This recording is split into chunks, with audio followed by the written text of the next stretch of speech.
you got to give them credit, but I think still we have a belief that we can win one game at a time and, take this series a little bit further. Kyrie Irving and the rest of the Dallas Mavericks in a must-win tonight. Big man Daniel Gafford is a key piece to the puzzle as to why the Dallas Mavericks have even gotten to this point. He spoke with George Sedano and PJ Colissimo.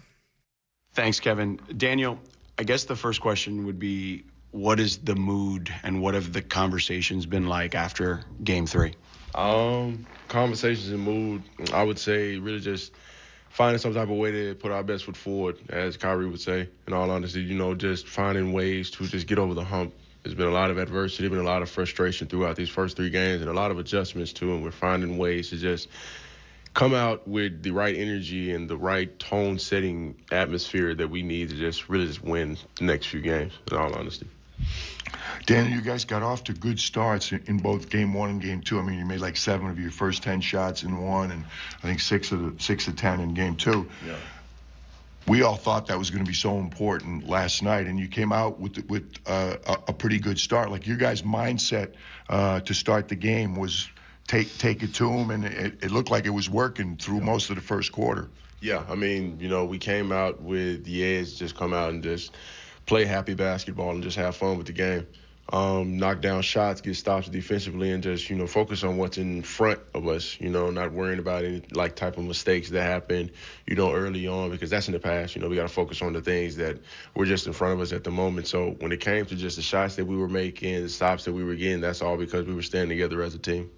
Everyone knows the stat, right? No one's ever come back down 0-3. Why can you guys do it? I mean, we just have to have patience with the game. Everybody puts a lot of love and respect into the game, and we just have to take it one step at a time. Just let stuff fall into place for us, not necessarily trying to force anything that I would say could stab us in the back when it comes to just how far we're trying to go down the stretch. Daniel Gafford of the Dallas Mavericks. They need a victory tonight. Then they need one on Monday. And they need one on Thursday. That's just to force to Game 7. You got to start with one tonight in order to keep this series alive. It's Game 4 tip-off. Comes your way from American Airlines Center in Dallas. Inside 30 minutes from now, Boston goes for the sweep. Coming up next, an NBA Countdown presented by SoFi. Just how much has Joe Mazzulla grown as a head coach over the last 2 years? Hear from Joe Mazzulla, hear from Jason Kidd, and get the keys to Game 4 tonight. That's all coming up next. You're listening to Game 4 of the NBA Finals on ESPN Radio and on the ESPN app. All the best matches from the NWSL are on Sirius XM FC. Sears, 1-0 Racing Louisville. Racing Louisville look to make a statement as they play host to Lynn Williams and the defending champs Gotham FC. The header goes in.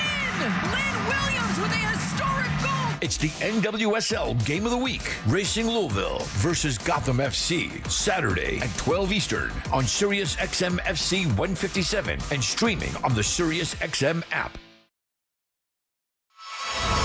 Because y'all means all. Y'all means all. This Pride Month, celebrate country music's trailblazers.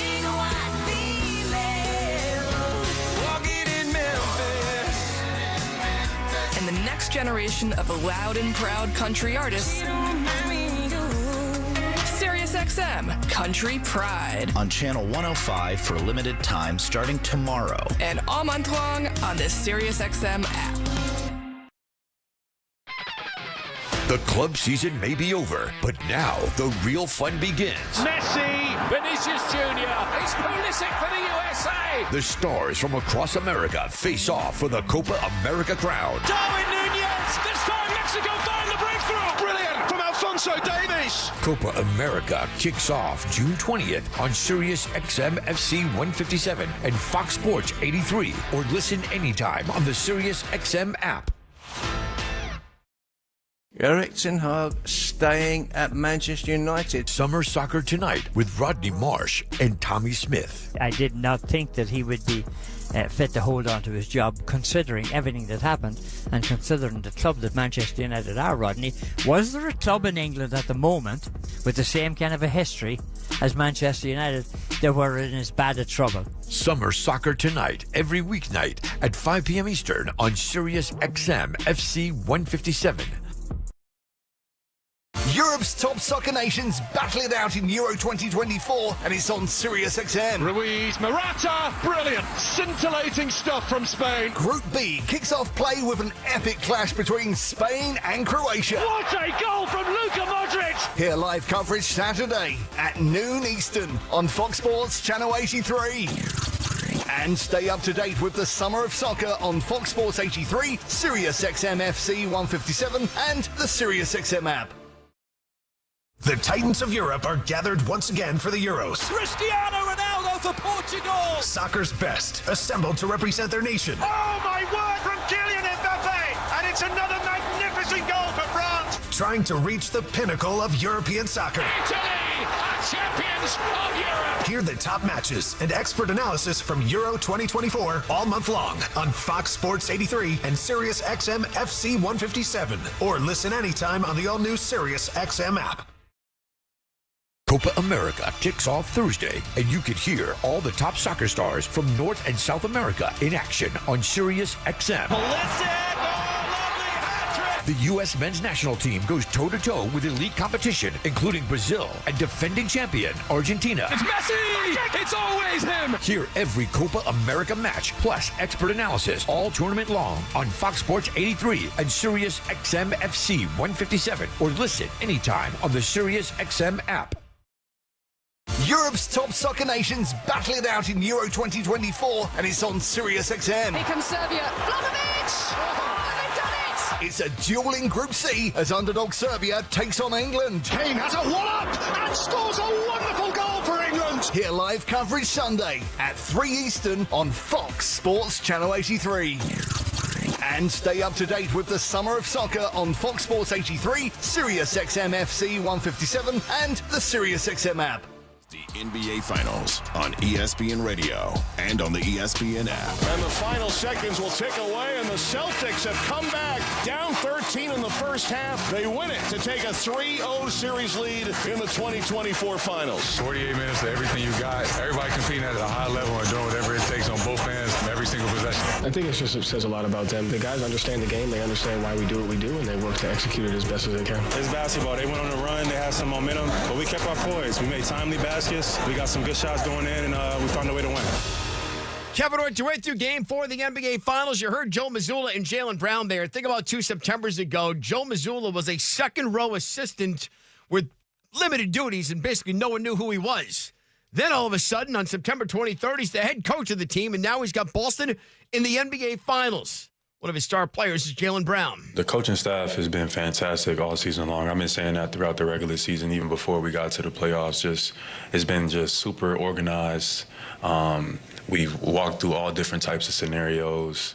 We've been overly prepared. They made sure that we know. Sometimes it's you got the coaches, they game plan, but they don't always let you know exactly what they're thinking. They tell us everything, super transparent, and we trusted it. And I thought that has been great. So Joe has been a big key reason to that, and he showed himself in his playoffs. He's been coaching his ass off. Yeah, there we go. Just 2 losses for Joe Mazzulla's Boston Celtics. He sat down before Game 4 with Mark Kessler and PJ Carlissimo. Kevin, thank you very much.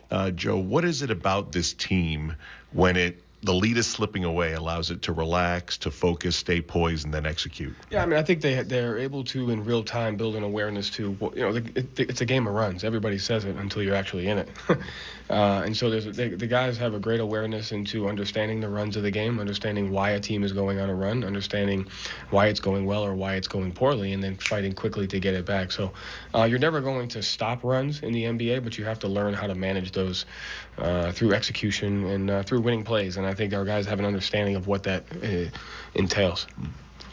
Joe, I thought early on when Dallas came out and scored, which really kind of started all 3 games the same way with the little spurt, made some shots.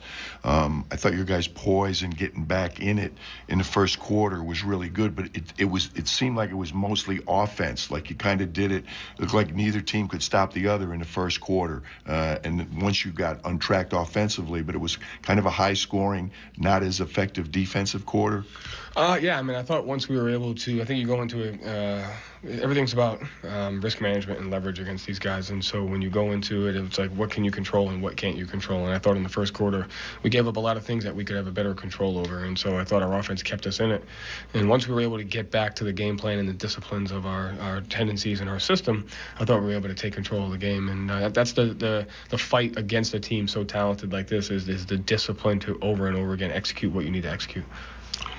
During the stretch when things got tough in the fourth quarter, you had some helps out of the corner. They finally got some corner threes. They got the one lively dive to the basket when they weren't sure whether to switch or stay or whatever. There were a couple defensive mistakes that were really uncharacteristic of the way you had been playing up to that time. Yeah, I mean, listen, they test your discipline every possession. And we still made some of those mistakes in the first two games. They just didn't capitalize the way they were able to at a more critical moment of the game. And so the entire game is about discipline, and you have to be able to execute is over and over and over again, knowing that you're not going to play perfect, and then can you make the plays necessary. So I like the way our guys stay in the mindset of executing even when it doesn't go well. Joe, will you talk to them at all about it? It's kind of convoluted logic, but like, hey, guys, it's not going to be more fun or better to win it at home, Game 5 or something like that. Like, we got to get this thing done right now. Like, any message to, like, how important Game 4 still is? Yeah, I mean, Game 4 is important because it's the next game. Regardless of if it was, 2-1 either way, like Game 4 is the next opportunity for us to execute and to play. And so the focus just needs to remain on what has gotten us to this point. Also playing without an expectation. Like, if you think for 1 second that you're not going to get even a better version of Dallas tomorrow that you got last night, then you're kidding yourself. So we just got to be ready for that. And, I thought the guys were. I think to be down 1 on the road was a gift that we got to be grateful for. And we got to expect to be in tougher situations tomorrow, and, we'll be judged by how we handle it. Thought Sam Hauser and Xavier Tillman really gave you some great minutes off the bench with no Kristaps Porzingis. I think many of us, are just hearing reports maybe KP doesn't come back, but that's not necessarily true. Is there a chance that he's available for Game 4? There's a chance he's day-to-day. Everything will just depend on what's in the best interest of his health, and we'll just go from there. So he's gotten a little bit better from today than he was yesterday, and we just got to, continue to look at that. All right, so there's yesterday with Joe Mazzulla, with Mark Kessler and PJ Carlissimo. The news is Kristaps Porzingis is available as we welcome back Monica McNutt. But as Joe Mazzulla said earlier, it's under specific situations, like very specific. Monica, I want to go big picture, broad strokes here with Joe Mazzulla, because I said off the top, 2 Septembers ago, he's a dude sitting in the second row of the coaching staff, and no one knows who he is. And then all of a sudden, the next day, he's the head coach of the Boston Celtics in the Ime Udoka disaster, whatever happened there. Over the 2 years, from people you've talked to, what do you hear around the league about how Joe has grown as a head coach? Well, one, it's similar to what we said of the 2 stars on this team in Jalen and Jason. You just cannot replace experience. And so he has a season of experience under his belt.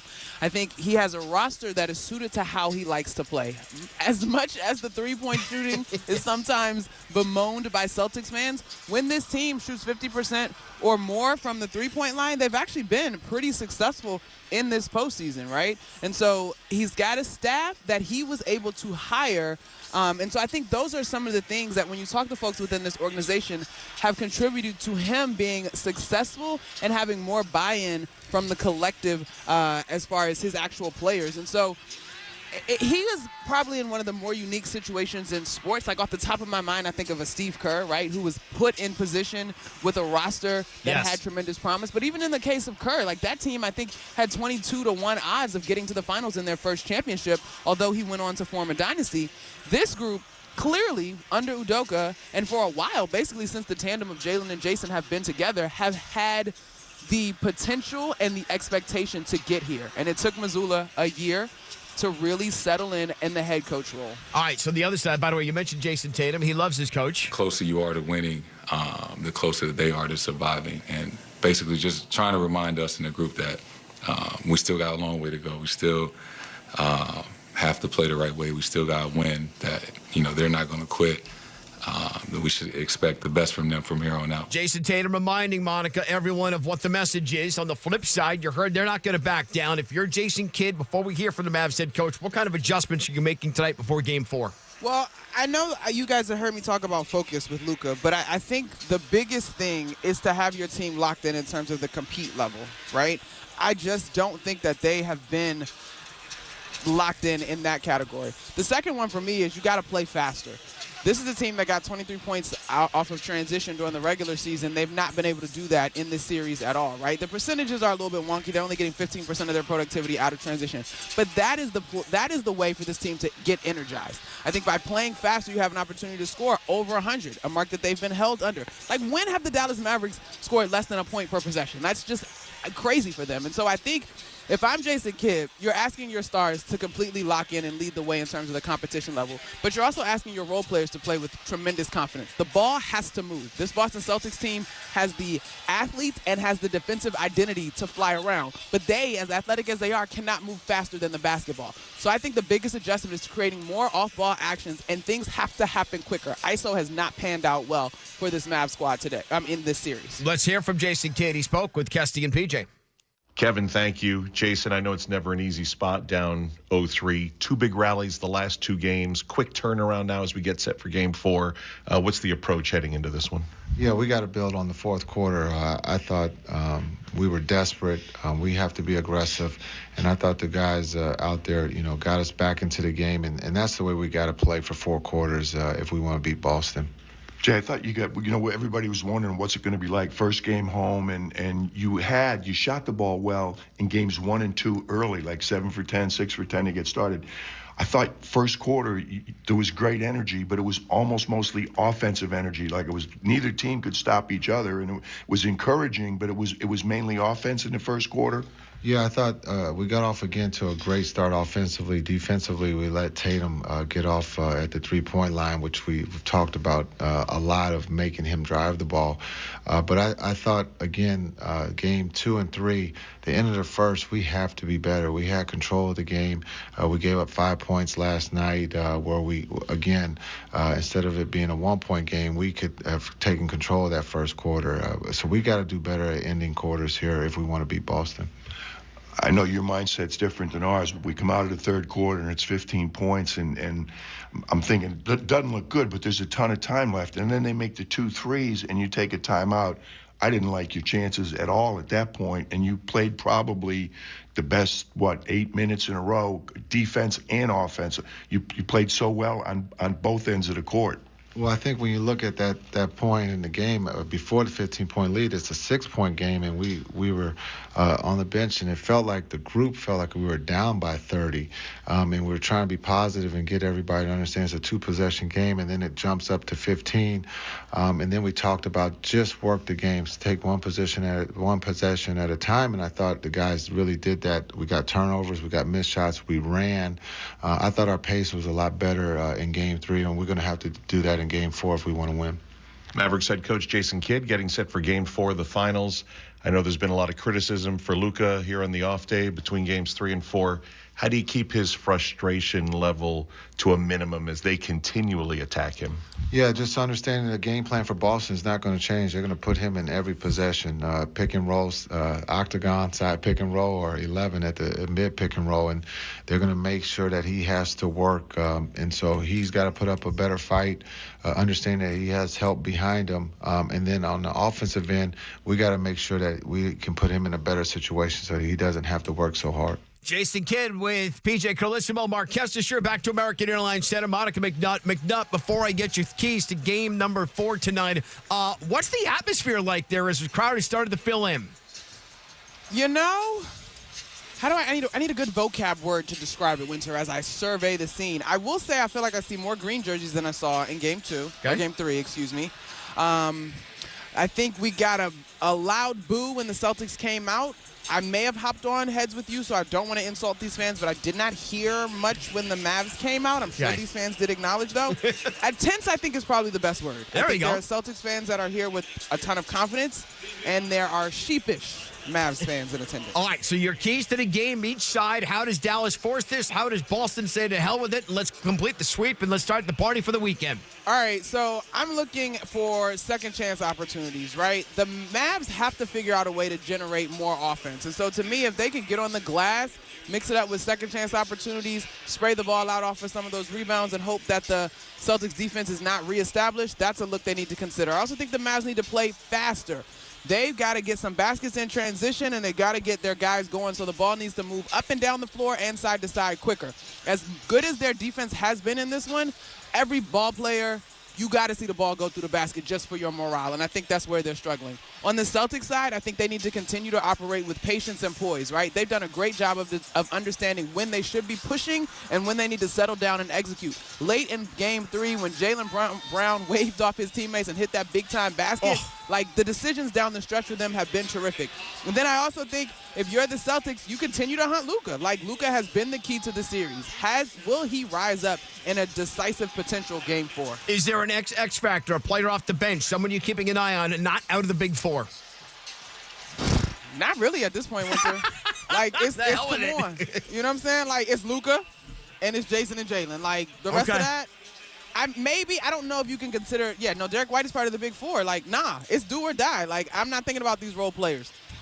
There we go. Monica McNutt. I'll catch you coming up on the AutoZone Halftime Report. Right now it is time for game number 4. Mark Kessler, PJ Calissimo, and George Sedano will come your way next. Monica and I have the Halftime Report coming up next. We tip it off to the Mavericks, keep their season alive and keep these NBA Finals alive. Where does Boston start to celebrate banner number 18? This is Game 4 of the NBA Finals on ESPN Radio and on the ESPN app. Get the champagne ready. The NBA Finals are here. Welcome to the NBA Finals. Let's raise our glasses and our rings to the 2 phenomenal teams left standing. My goodness! Here's to high-stakes action, to thrilling moments we can't miss. He ties the game at the buzzer! And to crowning our next champion. Here's a toast to the NBA Finals. The 2024 NBA Finals, presented by YouTube TV, continue on ABC. Now your ideas don't have to wait. Now they have everything they need to come to life. Dell Technologies and Intel are creating technology that loves ideas, loves expanding your business, evolving your passions. We push what technology can do, so great ideas can happen right now. Find out how to bring your ideas to life at Dell.com. Welcome to Now.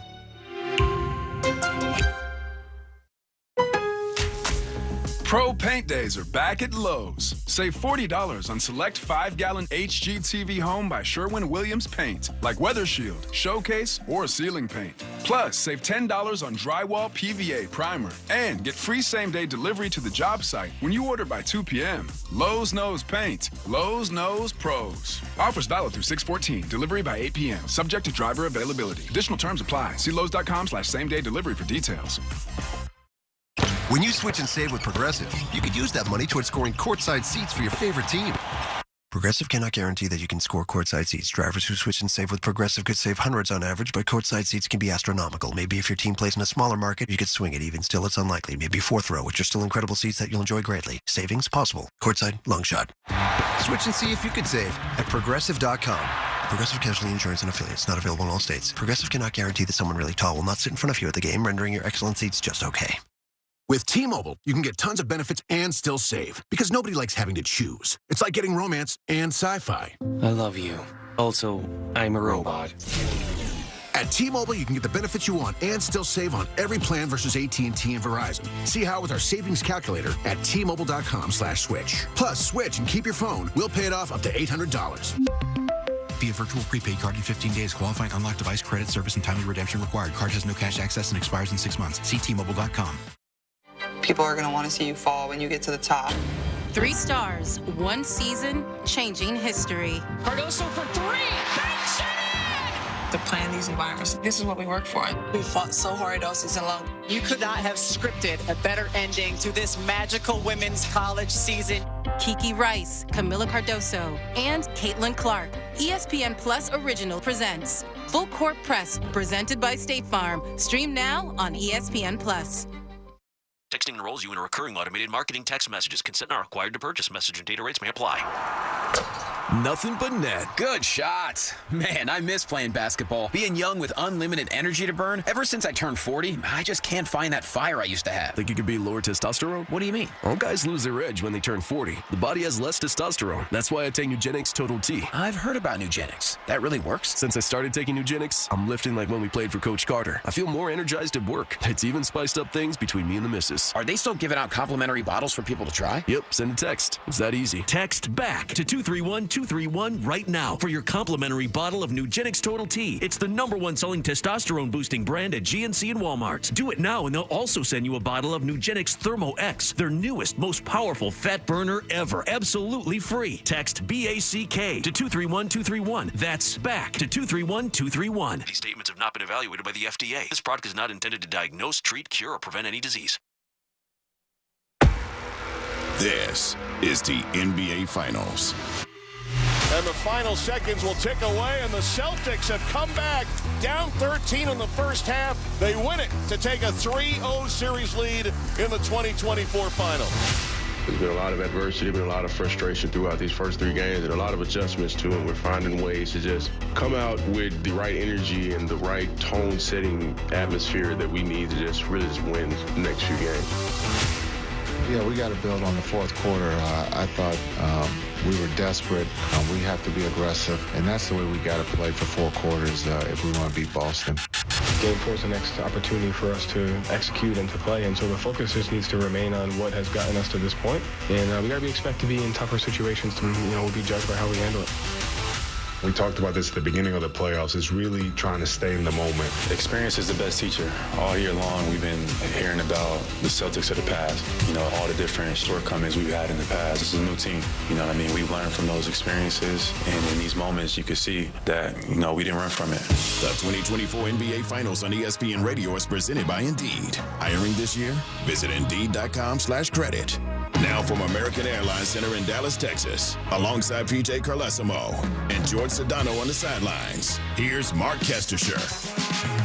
The Boston Celtics are 48 minutes from their long-awaited banner 18. The Celtics are 48 minutes from finishing only the 10th final sweep in NBA history. And the Celtics are 48 minutes from becoming the first team to complete sweeps in the final 2 rounds of a postseason. Good evening from Dallas, wherever you may be listening in what could be the final day of the NBA season. The Mavericks hoping to extend it a few more days if they can get a win against this Boston juggernaut. The Mavs nearly if they can get a win, that is 21 true. points in the fourth quarter Wednesday night before Luka Doncic fouled out and the Celtics finished off a 10th straight win. And PJ, while the Celtics are more than just a big 2, tonight could be the conclusion of a 7-year partnership between Jason Tatum and Jaylen Brown, the 105th playoff game between them, and a chance to finally climb and reach the mountaintop. Yeah, those 2 have done virtually everything but hang that banner. They've also got 5 teammates that were with them back in 22 against the Golden State Warriors, and they've been pointing. All right, I can actually get the live stream now. Done an incredible job putting the roster together. Joe Mazzulla has made one good decision. You guys hear me okay? This team is on the verge of completing literally one of the best years in NBA. Hello, Charles. Yeah, 15 Hello, Daniel. so far in the postseason. How are you guys doing? Regular season victories. Friday night. To close it out with an 80th win. But for the Dallas Mavericks, they've got a steep mountain to climb. We know nobody's come back from down 0-3. There have been 9 sweeps in the finals. Once you're down 0-3, 2 teams lost in 5, 2 in 6, 1 other in 7, but that was back in the early years of the league. What do the Mavericks have to do to have a chance to extend this back to Boston? Well, the first thing they have to do is that they need to be engaged tonight, as they were the other night. I mean, they were that close to not leveling the series, but 2-1 coming in here tonight. They could have won 2 of the 3 games. They've got to remember that. But the biggest problem for them has been closing the deal. They've put themselves in position twice, relatively late in the game. If it's close, they got to close the deal. We'll get your keys and the starting lineups in a moment. Let's bring in George Sedano because Celtics may have an addition here tonight. What's the availability of Kristaps Porzingis? Kesty, he's dealing with a left leg injury, a torn medial retinaculum injury. He's available to play tonight, but Joe Mazzulla says Porzingis is not quite there just yet and will only be used in, quote, very specific instances, Kesty. Appreciate it, George. And this season, regular and postseason, Boston is 31-5 without Porzingis, 10-1 in the postseason. Before we get the lineups, PJ, let's get your keys here for Game 4. Dallas has to want to get on the plane to Boston. As simple as that sounds, they have to want to go. If they're not engaged, they're in trouble tonight. They need to score 100 points or more. They haven't scored 100 yet. To do that, they need more threes. They got to limit Boston's threes a little bit, and they got to close the deal. Kesty, we just talked about that. If they're in position late, they have to close the deal. Boston, one thing I learned very quickly when I went to San Antonio, you need 16 wins to win an NBA championship. Boston's only got 15. They need one more win. Threes are always the key for this team.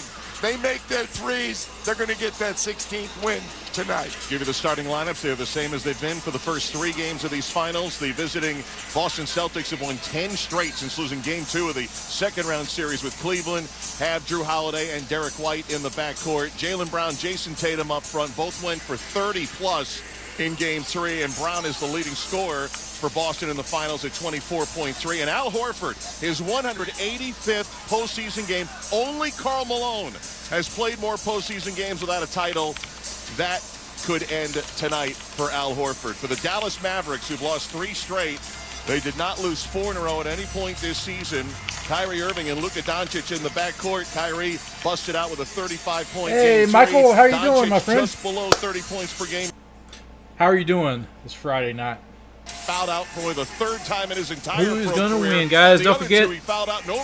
Drop your polls. Don't forget to put it in the poll. Hit the like button. I need your help to break 100 up there. Let's break 100 on that. Predominantly Mavericks crowd, as you would expect, over 20,000. But PJ, there are big cheers. There were big cheers for the Celtics pregame. I thought it was in the Garden for a moment before the Mavs fans booed him down. No, there were tickets available, and a lot of people made the trip from Boston. I am great, my friend. friend. I want to be here to celebrate. So there's many more Celtic fans tonight than there were 2 nights ago. It seems like just yesterday, but it was 18 years ago the Celtics won that 17th banner in Boston. And then before that championship, it was 22 years since they won the 1986 title, a 3rd in 5 years. The Celtics gunning for an 18th My day is championship. great, Break Charles. a tie Thank with you the for Lakers asking. for the most all time.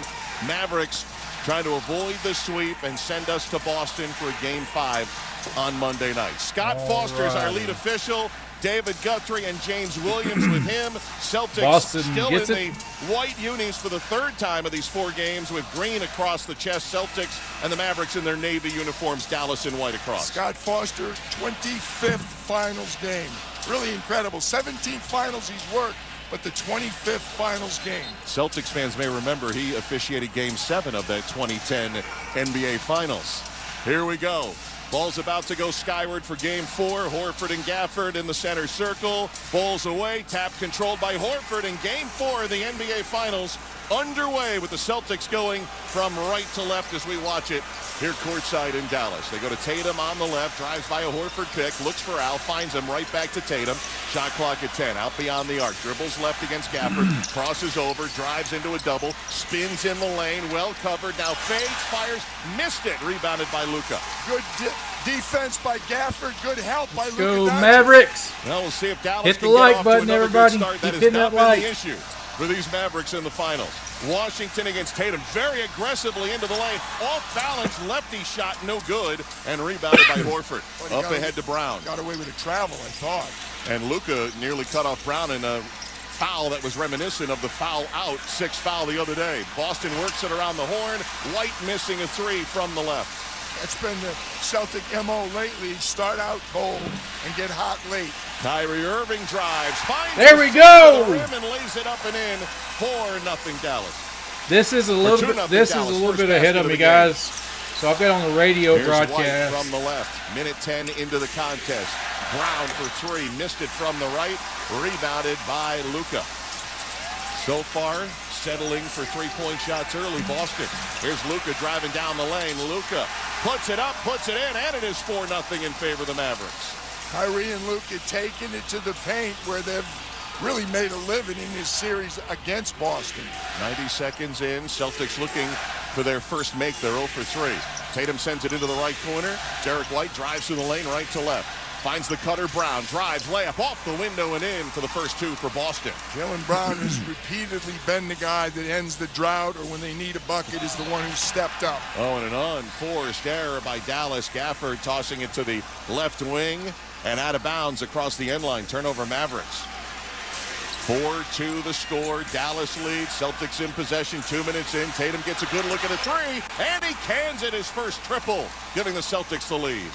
JT still under 30% for the playoffs, but you know he's capable of being on fire from downtown. 5-4 Boston. Derek Lively going to check in early again. Next dead ball. Here's P.J. Washington from the left. Drives against Boston. The handle, and it's in the arms of Horford. They're playing really aggressive, Boston. Holiday defending that time. Holiday has it on the drive in the lane. Slings it to the corner. Tatum. Baseline drive from the left. Slings it up. No good. Whistle. And a foul against Dallas. Unselfish play by Drew Holiday, but he had a layup. He was right at the rim. Threw it to Jason Tatum in the left corner. And it was a tough toss out there. Yeah, that was a tough catch, but all's well that ends well. Jason Tatum on the free throw line. Jason Tatum playing his 112th postseason game. 112. Average north of 30 points in the conference finals. He's at 21.7. After a slow start in the finals, finally got over 30 in Game 3, and the first free throw goes. And as we mentioned, Derek Lively coming into the game just 2.5 minutes in for Daniel Gafford. Lively had a tremendous line, the rookie from Duke, in Game 3 with 13 rebounds. Daniel Gafford doesn't look very happy, but that turnover, I think, made Jason Kidd's decision early. JT makes the second one. Derek Lively coming off an excellent game. He only double-doubled in Game 3. 7 straight Boston points and a 7-4 lead, 9:20 and counting first quarter. Luka works from the top, switching defense. Horford has him. Luka thought about going right, cuts to the left into the high post, fading one-legger is good, and Luka's on the board. One-legger. A jumper. He is 2 for 2 to open Game 4. Boston a 1-point lead. Horford with it, left wing to Brown, quickly made the catch, and as he looked to turn, we got an offensive foul on Brown. Got a piece of Kyrie Irving. Yeah, he tried to hook him. You know, usually it's down around the waist, but his hand was up very high, and he raked Kyrie right across the head. First foul on Brown. Irving will pass it ahead of the timeline for the Mavericks, who'll look to retake the lead. We just dipped under 9 minutes to go. First quarter in Game 4. Luka waiting for a high screen, gets it. Now he's got Horford defending. He'll back up for a 3 this time. Missed it. Long rebound. Washington couldn't get it. Fighting for it with White. Derek comes up with it for Boston. Really good pressure. Got to fight for your right, guys. Tatum, nice bounce to Brown, who gets deep and puts it up and in. 9-6 Celtics. Luka quickly into the front court. Drives deep. Layup, yes. Beat Derek White that time. Andrew Holiday. Man. Luka off to a 3 for 4 start. He's got 6. Taking the ball to the basket, too. Both he and Kyrie Irving. Tatum on a switching defense. Now has Luka Doncic defending. This has been an issue for Dallas. Takes him off the three-point line. Inside the arc. Now dribbling back beyond it. Now he'll pull for a deep 3. Missed it. And rebounded by Jones. Good job by Luka defensively, but it's the first time I've seen him limp coming up the court. He's dealing with the knee and the ankle and the chest contusion as well. Here's Jones into the lane. Tough layup. No, well defended by Brown. Never touched the rim. Jaylen Brown brings it into the front court. Sends a pass toward the corner. It hit one of the fans in the hit a fan in the hand there. Hey guys, don't forget, hit that like button on the stream. Yeah, you saw that. Good call. Be nice to the officials tonight. Yeah. 4 of his 6 fouls in the fourth quarter in Game 3. This will be a defense entry from the deep right corner. It comes into Jaylen Brown. 15 to shoot, 7:45 to go in the first. Brown a deep ball. 3. No good. Missed it. Rebound Good. Lively. 1 for 5 for the Celtics from downtown. And at least 2 of them been well beyond the three-point arc. Yeah, again, they're not moving the ball real quickly. Luka Wheels fires a 3, misses from the right. Man, they're not rebounding worth a darn either.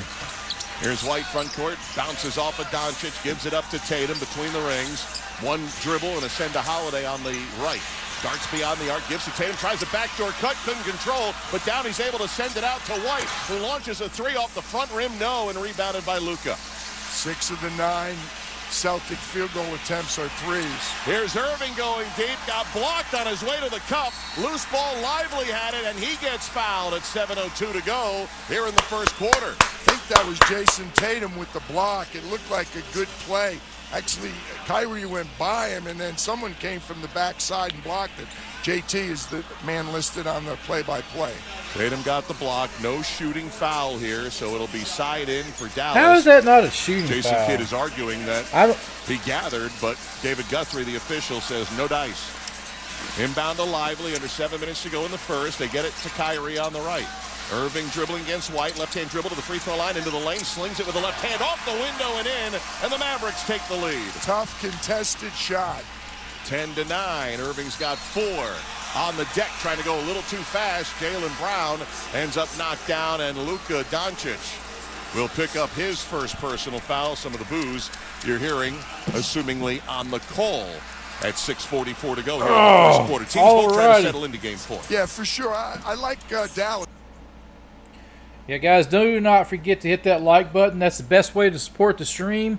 It pushes out to more and more people, so we can hit 100 people on this stream, guys. With your help, we can do that. Who's going to win tonight? Don't forget to vote in the poll. I'm going to put it out there and say maybe the Mavericks can pull it off tonight. Hopefully so. So, let me know what you think. Let me see. Let me pop out my chat so I can see you guys here. Good deal. Our panel of experts is getting you ready for the 2024 season. A lot of game left to go. The more I like him. There's a story for every team on Sirius XM NFL Radio Channel 88 in the car and on the all-new Sirius XM app. Ray Hudson here, Soccer's Extraordinario from Sirius XM FC. Can't be by your radio to hear your favourite team in action? No problem. Just download the all-new Sirius XM app to hear live play-by-play from the Premier League, Champions League, MLS, and so much more. If you like football, soccer, whatever, this really is the place, isn't it? The all-new Sirius XM app, available now to all subscribers. The Stanley Cup Final is on Sirius XM. Can the Florida Panthers capture their first cup? Down to Reinhart, back in front, deflection, they score, the Panthers tie it at 2. Or will the Edmonton Oilers end Canada's 3-decade-long Stanley Cup? You guys are rocking it along. We got 9 likes. Let's hit 10. One more like to hit 10. Hear the home and away broadcast Your help, of we can every do that. game on Sirius XM in the car and on the all-new Sirius Get XM this up to 100 people in and talk here. about the quest for the cup on Y'all can NHL do it. Network Radio. Keep hitting that Channel like 91. button. Share it with your friends, family. Let's get everybody in. Keep the grill lit. I'll mute that. Sometimes I don't care for those.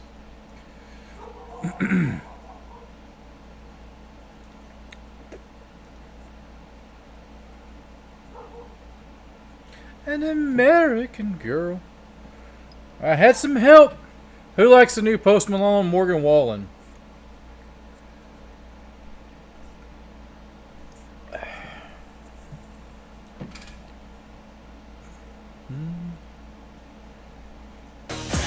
I'm Kevin Winter, inside our Granger studio. Game 4 NBA Finals on ESPN Radio. Don't forget to log on to our social media accounts to vote in the AutoZone In the Zone poll question. Who's getting in the zone for tonight's Game 4? Jason Tatum, Jaylen Brown, Luka Doncic, Kyrie Irving. In the Zone brought to you by AutoZone. Get deals for dad through the 16th with AutoZone's Father's Day sale. Save on brakes, wash, wax, and more. Now through the 16th. Get in the zone. AutoZone. 10-9 Dallas by 1. Marquez Fisher, PJ Calissimo, George Sedano. So Back to you in commercial Dallas. break, guys. They're coming back. George Sedano I'm was doing hanging it out behind different. the Celtics I've huddle. got What'd the you hear? TV Yeah, live Joe broadcast Mazzulla going happy with their spacing, likes their mirrored shot up with the selection. They're just radio. not going down, tells them to be patient. And, of course, on defense, he's telling them to play the angles. Be careful with the angles because they're getting to the rim pretty easy. Appreciate it. And PJ, Boston has taken advantage of a couple of early Dallas turnovers. Yeah, 2 turnovers by Dallas has led to 5 Celtic points already, so we'll keep our eye on that. Points in the paint, Mavericks with 10. They're 5 for 8. 8 of their 10 shots are in the paint. That's why they're off to such a good start. 3 different Celtics have attempted 2 threes already. Jason Tatum's the only one that's made one. Here's Tatum, and he lays it in on a nice feed from Xavier Tillman, who came in during that timeout for Al Horford and gave Joe Mazzulla some really good minutes in game 3. Good execution out of the timeout. players are listening almost as well as George Sedano is listening for us. He's right in the middle of that huddle. Joe Mazzulla noticed him the other day. 11-10 Boston. Here's Luka on the cross to the right into the lane. Out to Lively. The big man's going to shoot three. There we go. We need to get everybody besides Luka making shots. First one in this series. He's coming off a 11-point, 13-rebound double-double. Here's an inside pass to Tillman, deflected by Lively, paying dividends early. If he didn't get the block, at least it was an alter. Washington thought about the corner three, was covered, gives to Irving, lifts for Lively at the rim, alley-oop! at home, and the 7-1 rookie first-rounder from Duke paying dividends off the bench. Kyrie Irving knew Lively was by himself. He couldn't wait to get the ball and throw that lob pass. 15-11, Lively got knocked down by Tillman, no call, and then Tillman gets hammered on his way to the basket. Scores disagree with that one. Xavier Tillman, really good job on Wednesday night in not big minutes, but he made the only That's a big guy field right there. goal. He attempted a three from the right corner that was big. He got 4 rebounds and 2 blocks. Really productive 11 minutes by Xavier I think he Tillman just missed a shot. Wednesday. Fouls on Washington is second. Before Tillman shoots the free throw, I want to amend Derek Lively. That was his first 3 of his professional career. He had 2 at Duke last year. He was 2 for 13. So the third he's made since high school, first as an NBA player. That's crazy. But we see him practice them all the time. He's got range as Tillman completes the three-point play. Everybody practices them. Everybody. Making him in the game is something else. How about Xavier Tillman? What a good job he's doing. 15-14. Mavericks lead cut to 1 on the three-point Tillman play. And Tillman nearly knocked it away from Luka. Takes him into the lane. A one-legger is good right from the dotted line. 2 more Good. paint points You guys are again. rocking. Keep hitting that light. Relentlessly attacking the paint, the Dallas Mavericks. 11 lights. Luka, 3-point lead Dallas. Brown penetrates against Maxi Kleba. Shot up, in and out. Good Lively rebound. We got rebound. Really good look. Mavericks JT, have to keep rebounding. JB's usually going to make that shot. Here's Derek Jones Jr. Wrap around, up and under. Ooh, that was and pretty. Puts it in. Derek Jones Jr., what an athletic move. Kesty, the Mavs have 16 paint points already out of their 19. And it's a 5-point lead, the biggest lead for Dallas, 19-14. Brown penetrates the lane, sends it outside to Tatum. Tatum behind the Tillman screen. Tatum guarded by Lively. Darts back beyond the arc, 5 to shoot. Goes to his left. Lively saying right in front of him. Over to Holiday with 2. Drew drives, floater up, short. Rebound tip. Josh Green has it for Dallas. 2-on-2, but Green's going to peel out and wait for his mates. Sends it over to Jones, cross court. His 3 is on its way. It's not good. Lively taps it out to Kleba, and a fresh 14-second shot clock. Derek Lively really active tonight. Luka guarded by Drew Holiday out near half court. Now picked off by Lively, so Tillman's got him. Steps back, got the contact. Yes, he offered the shot, says Scott Foster, and that'll be 3 free throws for Luka Doncic. Let's go, Luka. 4:11 to go here in the first. It was a generous interpretation. Luka, to me, jumped into Tillman. I agree. Tillman didn't violate his space at all. Come on, guys. Luka came forward, but he got the benefit of the call. First on Xavier Tillman, Luka Doncic. There's a foul. Has 8 first-quarter points. You can say the same on the you mentioned Boston, for too. Dallas have not been the issue. In the same Keep hitting that like button, everybody. Who only has 8 fourth-quarter points in the entire series. He's been fatigued. They're not using that as an excuse, but there's no question he's been exhausted by the time the fourth quarter rolls around. Yeah, you saw him hobbling a little bit a few minutes ago. Apparently after landing, he's got 3 free throws. One's up, second one in. He's got 1 more to come, and that's big because he's missed 7 free throws in this series. Unbelievable. 10 for 17, 59% coming in. You've got a Joe Mazzulla timeout. Let's in go, between the Luka. second and third free throws. So 1 more for Luka to come. And the Celtics take a timeout as the Mavericks have opened up a 7-point lead, their largest. Well, I got to think they're going to talk about points in the paint because they're doubled up already. 16-8 8 points in favor of Dallas. On the big scoreboard, Dallas 21, Boston 14, 4:11 left first quarter in Game 4. This is the 2024 Game 4. NBA Can Mavericks Finals pull on it ESPN out? Radio and the ESPN app presented by. There's a lot of basketball left, guys. Boston is not out of it till they're out of it.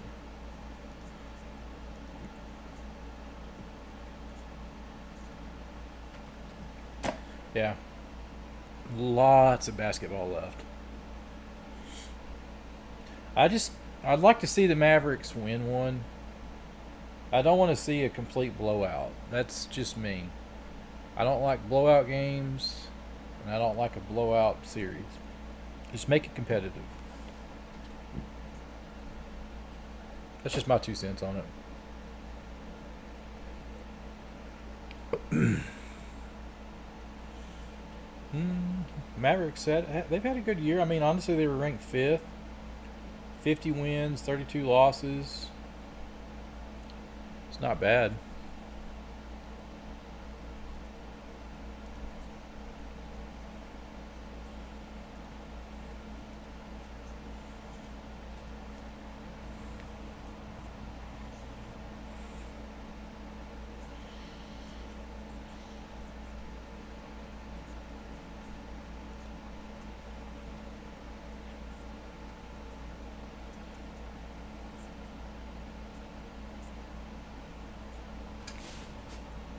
Boom, boom, boom. We're hitting at 11 likes, guys. Let's make it to 20 likes. Hit that like button on the stream. This boosts us out to more and more people to get more people in here.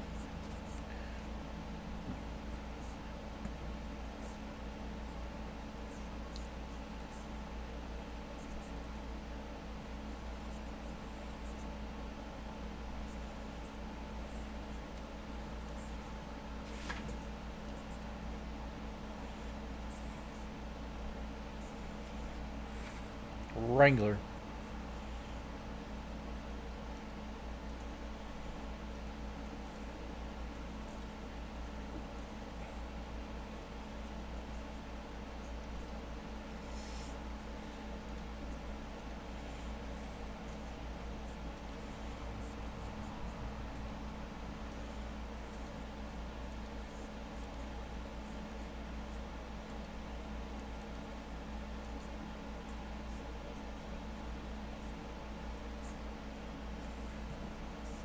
Dallas with George Sedano and PJ Calissimo. Here's Mark Kestisher. Attacking the paint, Kevin, and George Sedano owning the glass early. Yeah, Al Horford in the Celtics huddle telling his guys they got to match up better and make sure they get those rebounds when they match up, Kesty. 11 rebounds, PJ, to 4. 4 of those 11 from Derek Lively off the bench. He's been great, 5 points and 4 boards, but the rebound numbers are misleading. Celtics have missed 9 shots, so the other team's going to have more defensive rebounds. I'm sure Joe Mazzulla's upset with those 2 offensive rebounds, and it's led to 4 second-chance points for the Mavs. So I'm sure it's the lack of defensive rebounding that he's upset with. Third free throw missed out of the timeout by Doncic. So the run by Dallas is 11-3 right now, and it's a 7-point Maverick lead as we cross 4 minutes to go, opening quarter. Drew Holiday has Tatum up top. Sam Hauser in the game. Makes the catch. Turns wheels for 3. Missed it. Long rebound in the corner. Chased down by Kyrie Irving. Football score, Cash. Cowboys lead the Patriots 21-14. Yep. Here in Big D. As football Kyrie score. Irving works for the Mavs out on the right. Has the matchup he wants against Tillman into the lane. Fading. 10-footer is good. And the run continues. 13-3 in favor of Dallas. They lead by 9. This is a paint clinic so far. Jaylen Brown thought about a medium-range jumper. Sends it outside. It's poked away. Luka took it away from Drew Holiday. Luka against Holiday down near the baseline right, trying to back his way into the mid-post. Turns, gets by him, and scores! Luka with a dozen and a 15-3 run for the Mavs.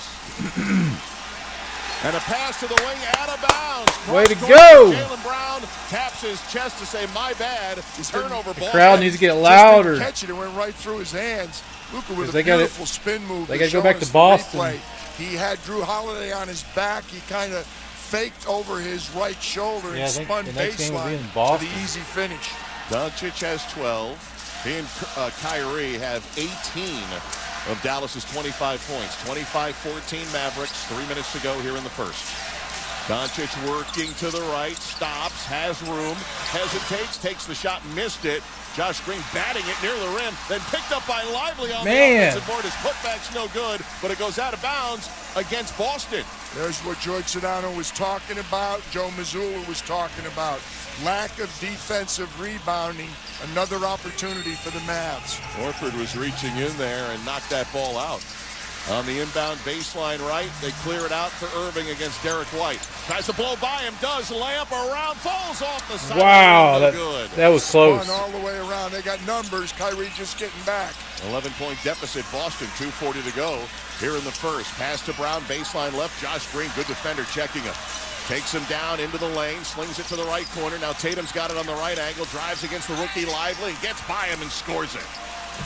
Put up those arms, but somehow Jason able to thread it through. Yeah, JT's looking for a foul. I think Lively thought he was going to go underneath the basket, and he went straight up. 25-16 Dallas. Luka fouled as he got into the lane, tried to fade away on the shot, and was a little bit off balance as he got knocked off his base, and a foul against Horford. As we've reminded our listeners repeatedly, Kesty, Boston commits the least fouls in the NBA. One of the things they do not like to do is foul shooters. Second time they've put Doncic on the line. Luka was 2 for 3 his first time at the line. He's got 12 working. Man. Barely got to the front rim. Boston allows the fewest free throw attempts and the fewest free throw makes in the NBA. Not tonight so far. P.J. Washington and Derek Lively should get a better hand than what he's getting right now. He came in and 5 points, 5 rebounds. They've gone small. Maxi Kleber's the biggest guy on the floor for them. They did not come back with Gafford. Kleber, 6'10". Wonder if Gafford might be a little bit in Jason Kidd's doghouse at the moment. That would be my assessment from here. Maybe there's an injury that we're not seeing. Doncic put a little more lift on that shot and got it to go, rattled it home. It's almost like he had to muscle a little more because he doesn't have much lift. No, you need your legs for sure. They're such a big part of the shot, even on a free throw. 2:10 to go, first quarter, 10-point Dallas lead, 26-16. Al Horford holding on the left angle against Doncic. Passes left corner, Hauser. Hauser against Kleber. Stops, goes to Horford, 8 to shoot. Up top, Tatum, 2 minutes to go. Here's Tatum driving into the lane against the smaller Washington. Puts it up, got it to go. He wanted a foul, too, didn't get it. So Joe Mazzulla, Joe's talking to James Williams as he runs up the floor.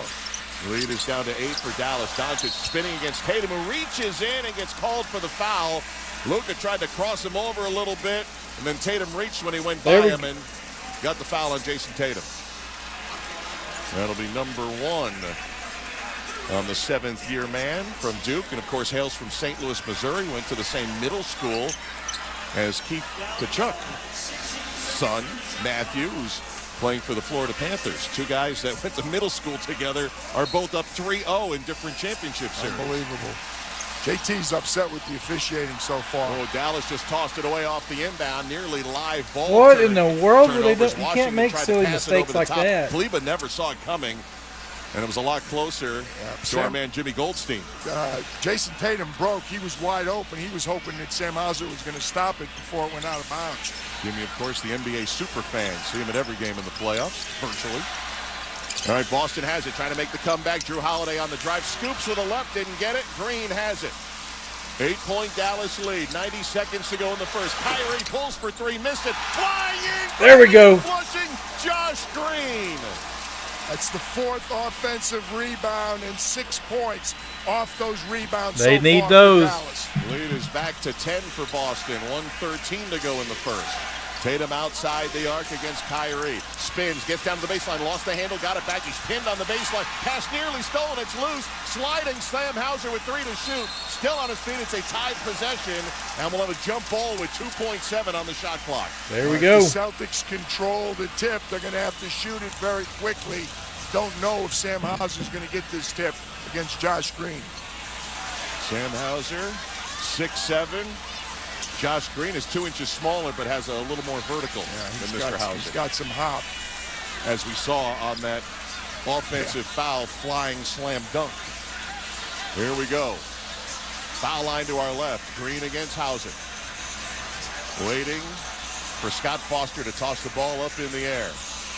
Dribbles it once, now twice, and here we go. It's up, it is tapped. Green taps it twice. It's corralled by White, puts up a 3 and hits. Desperation late in the that was luck. White knew it, and he drained the triple. Josh Green didn't really look where he was tapping the ball. He just jumped back up and tapped it right to Derek White. Boston back within 7. 28-21 Dallas. 45 seconds to go in the first. Kyrie from the right answers with a three. That's what we needed. Assuredly knocking down the triple. Mavs are 2 for 6. Celtics 2 for 8. Brown on the bounce, got by Green, missed the shot, thought he got fouled. Now it's a 5-on-4 Dallas. Brown late to get back. Washington. Woo! Another three. For PJ Washington, and it's a 13-point lead for Dallas. Little deja vu here in Game 4. And secured the 2-for-1 situation for the Mavs. 23 seconds to go in the first, about 5 seconds difference. And a whistle. Do you have a foul call here? Yeah, no, you got a little dust up between Derek Jones Jr. and Jason Tatum. Okay. Excuse me. No, Jason Tatum was the original. Jaylen Brown right now. Got hit in the face, remember that last trip down, and he was late getting back as well, so he was already perturbed. And you're right, Jason Tatum was that time involved there, so the foul was on Jones. That'll be his first. First in the last 2 minutes. Boston inbounds with Tatum initiated it, though. Inbound to Drew Holiday. That guy right over there. Celtics down 13 as they were in Game 3. He's going to go against Derek Jones Jr. They switched. Tatum against Kleba. Pulls. He's beyond the arc. Now he rises for three. Missed it. High rebound. Tipped away. And Jaylen Brown last to touch it. It goes out of bounds to Dallas with 3 seconds left in the quarter. Scraped a couple seconds off what could have been their last possession. Jay Kidd's getting Luka Doncic in right now, so look for a long pass or look to get Luka the ball somewhere near half court. He loves to launch those long shots. Kyrie will inbound about three-quarter court, left sideline. Looking down floor. Fires it into PJ, gets it right back to Kyrie. Backcourt. Oh.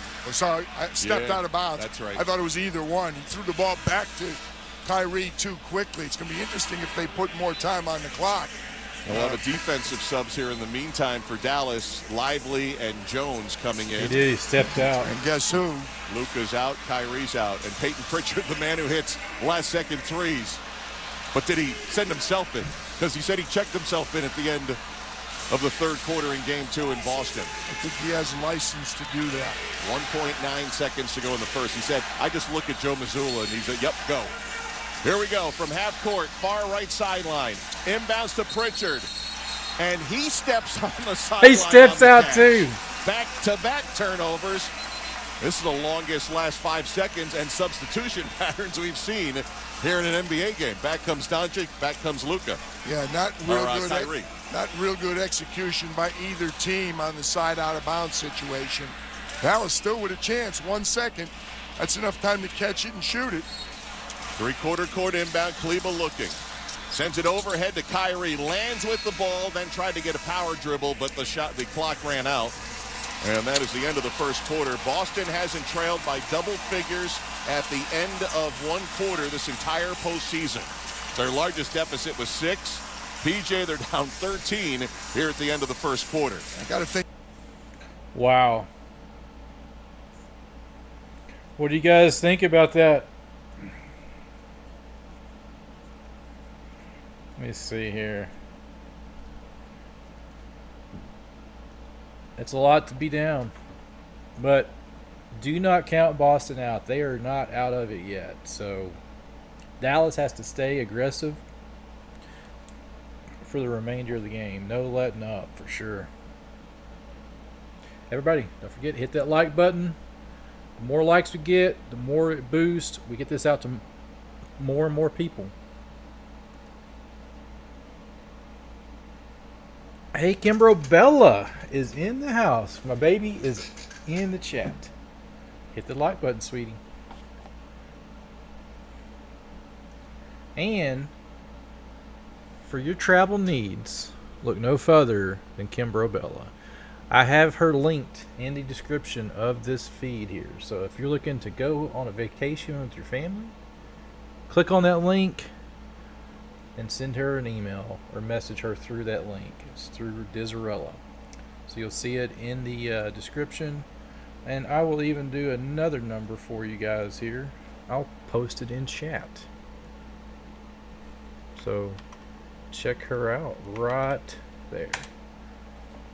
Click on that link for your travel needs.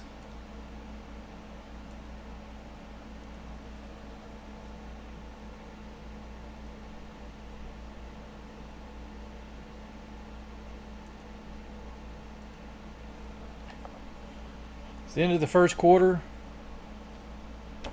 It's not a bad game, guys. They're making the best of it here. So let's flip it back on live.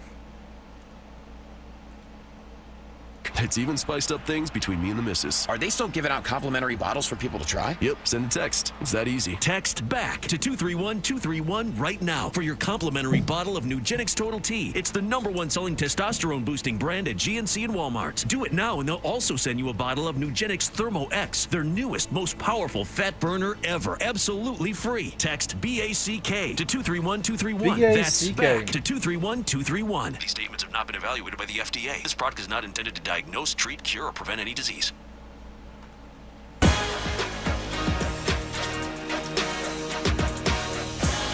Kevin Richard with you inside our Granger studio. The Mavericks with a 34-21 lead over the Celtics at the end of the opening quarter in Game 4 here on ESPN Radio. Mark Testershire, PJ Calissimo, George Sedano take the 34 here, the 29 back in the fourth quarter of Game 3. That's 63 points for the Mavericks the last 2 quarters. Drop to second with you guys in Big D. Appreciate it, Kev. And George Sedano's been camped behind that Celtics huddle. What are you hearing? Yeah, Kesty, Jaylen Brown was telling his guys, they're not going to give us bleep. We got to walk them down, and we got to get to the free throw line. We got to take it from them. PJ, rebounds and offensive rebounds also key for Dallas. Yeah, I mean, that's the story. It's 4-0 offensive rebounds in favor of the Mavs, and it's not just the extra opportunities. They've converted. They've got 6 points off that. Dallas, obviously, with no offensive rebounds, has no second chance points. But what they're doing from the paint, 22 points, Kesty, ties the record last 25 years in any quarter in the NBA Finals. Dante Exum is on the floor with Luka Doncic to open quarter 2. Doncic backing down, very strong against Brown. Turn, shot falls short off the front rim. Tatum's got the board. Ahead to Derek White, back to Tatum, three-point line, makes a run past Lively, runs in the green, just took it away. Swiped it right away from Tatum. Wow. It was the help man. JT tried to go by his man, and he just walked right into Josh Green. He just ripped the ball out of his hands. Plus 13 is Dallas with Doncic creeping against Tillman. Gets by him all the way down the lane. Passes out to Washington for a right-angle 3. No. Offensive board again, Lively. It was a long rebound. That was a good rebound there. There really wasn't anything you could do. 9 to shoot on the reset. 11 minutes to go in the half. Exum with it, drives on Pritchard, goes down, floats it up, and there we go. So we got other guys scoring instead of just on a couple players. So bench points. I feel better about tonight's game. Let's keep it up. Keep the intensity. You guys keep hitting that like button. Biggest lead of the series right now. Here's Tatum across the baseline. They go to Brown. No look into the corner. White. White one dribble. Finds Tatum right into Doncic, who muscled up. Affected the shot. It's no good. A rebound, Dallas. Let's go. Offensive rebound. Last possession by Lively is his 4th tonight. Been huge off the bench. And Doncic feeds the rolling Lively. Got 2 deep. Goes out to Exum in the corner. And he boom! Makes the 3. Dante Exum with the triple. They'll look at it at review during the timeout. Scott Foster was circling his fingers to make sure he was beyond the arc, but right now it's an 18-point game. And 12 bench points for the Dallas Mavs. Everybody contributing. Derek Lively, Josh Green, and now Dante Exum. 10:27 to go first half. Mavericks enjoying their largest lead of the finals here in Game 4. 39-21 over Boston. And you're listening to the 2024 NBA Finals on ESPN Radio and the ESPN app presented. With that, in between this timeout, you guys hit that like button.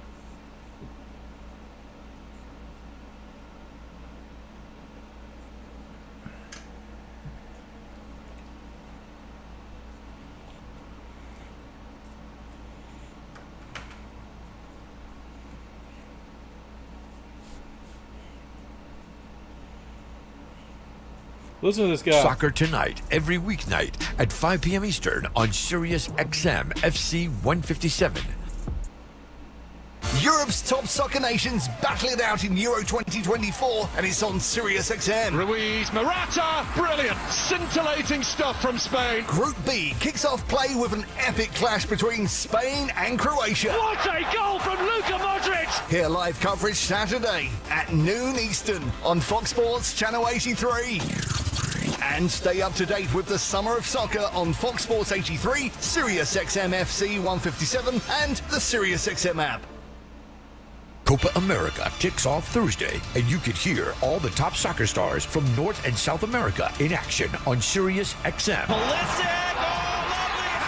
The U.S. men's national team goes toe-to-toe with elite competition, including Brazil and defending champion Argentina. It's Messi! It's always him! Hear every Copa America match, plus expert analysis, all tournament long on Fox Sports 83 and Sirius XM FC 157, or listen anytime on the Sirius XM app. Europe's top soccer nations battle it out in Euro 2024, and it's on Sirius XM. Here comes Serbia. Vlahovic! Oh, they've done it! It's a dueling Group C as underdog Serbia takes on England. Kane has a one-up and scores a wonderful goal for England. Hear live coverage Sunday at 3 Eastern on Fox Sports Channel 83. And stay up to date with the Summer of Soccer on Fox Sports 83, Sirius XM FC 157, and the Sirius XM app. Kevin Richard with you inside our Granger studio with Game 4 here in the NBA Finals on ESPN Radio. Sometimes sports is simple. How desperate are you? Right now, the more desperate team is playing like it. The Mavericks lead the Celtics 39-21. They're in the midst of an 11-0 run, which is actually inside of a 24-7 run. And those points from Boston were by Xavier Tillman on an N1. Mark Chestershire, PJ Calissimo, George Sedano, back to you. And Kev, the guy sitting next to me, PJ, I think one of his keys was threes. They averaged just over 7 in the first 3 games. They've got 4 in the first 13 minutes. They need threes, and they need to limit Boston's threes. So far, they're doing that. Dallas is 4 for 9 from downtown. They've held Boston to 2 for 9. Jaylen Brown having a little trouble getting on track. He's 2 for 6, 0 for 2 from 3. He's got a turnover. Drew Holiday has yet to score. He's 0 for 2. So some of the big guns for Boston who have been carrying them off to a rough start. We were waiting 14 likes. Let's keep hitting those likes buttons. Usually back in Secaucus, they would have that answer in the 3-minute break. Tony Brothers, who was our Game 2 official, is back in Secaucus. Well, let's see. They took a full 3 off the board. The score right now reads 36-21. Did he step out of bounds? Did Exum's left heel touch the sideline? Did it happen to Max Strus? Close, but it looks like it. Of the Miami Heat a number of postseasons ago. Yeah, they're going to rule. They're going to rule that the three-pointer is no good. The left heel caught the sideline. Me amend that 4 for 9 from 3. Yeah. Guys, that was close. It was ruled good, and into the break, it was taken off. So 3 points less for Dallas out of the break. It's a 15-point Maverick lead. Boston has it. We're early in the second quarter, 10:20 to go. And Luka Doncic and Kyrie Irving have significant help from the others. Here's Brown, Jaylen Brown, making a run at the three-point line. Luka picks him up, pass to Pritchard, left angle 3 on its way. It's around and just falls out, but Tillman's there, offensive board, and he's fouled on the floor by Dallas. That has been the unfortunate luck for Peyton Pritchard, who's now 1 for 10 from the three-point line in the finals. The only make was that 39-footer. Yeah, and he's coming off a game where he really struggled. 0 for 4 in game 3 and 0 for 2 from downtown. P.J. Washington's got a little trouble here. He's got 3 fouls, and so Jason Kidd will make a late sub. Maxi Kleber in. P.J. Washington heads to the Dallas bench. 10 minutes to go in the half already with 3 fouls.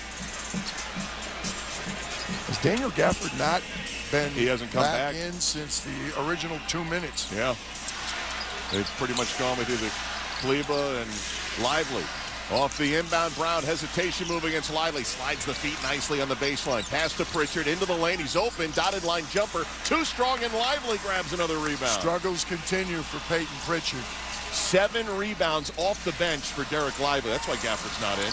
Here's a pass over the top. Too far for Lively. Turnover. Oh, man. Down the other end to our left. White to Brown.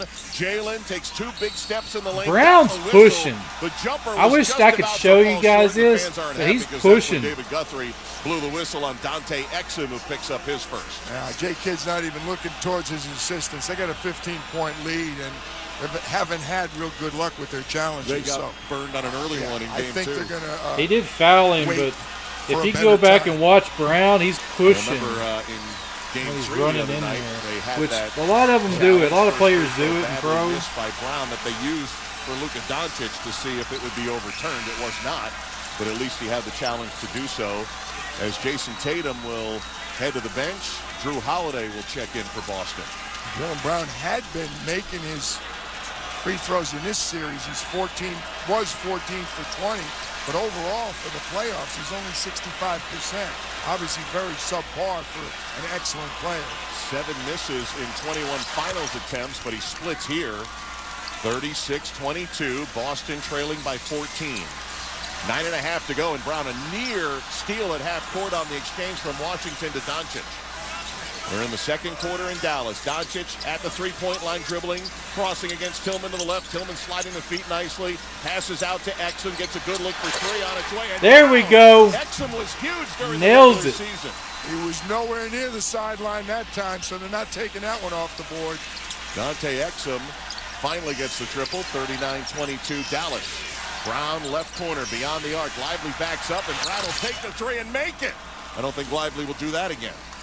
3 for 11. You know eventually the Celtics, they're going to start making their threes. 39-25, Dallas plus 14. Doncic against Tillman will drive him down to the baseline at the restricted area. Falls, shot no good. Pritchard the rebound. You know Doncic wanted the call. He's slow getting up because he's frustrated.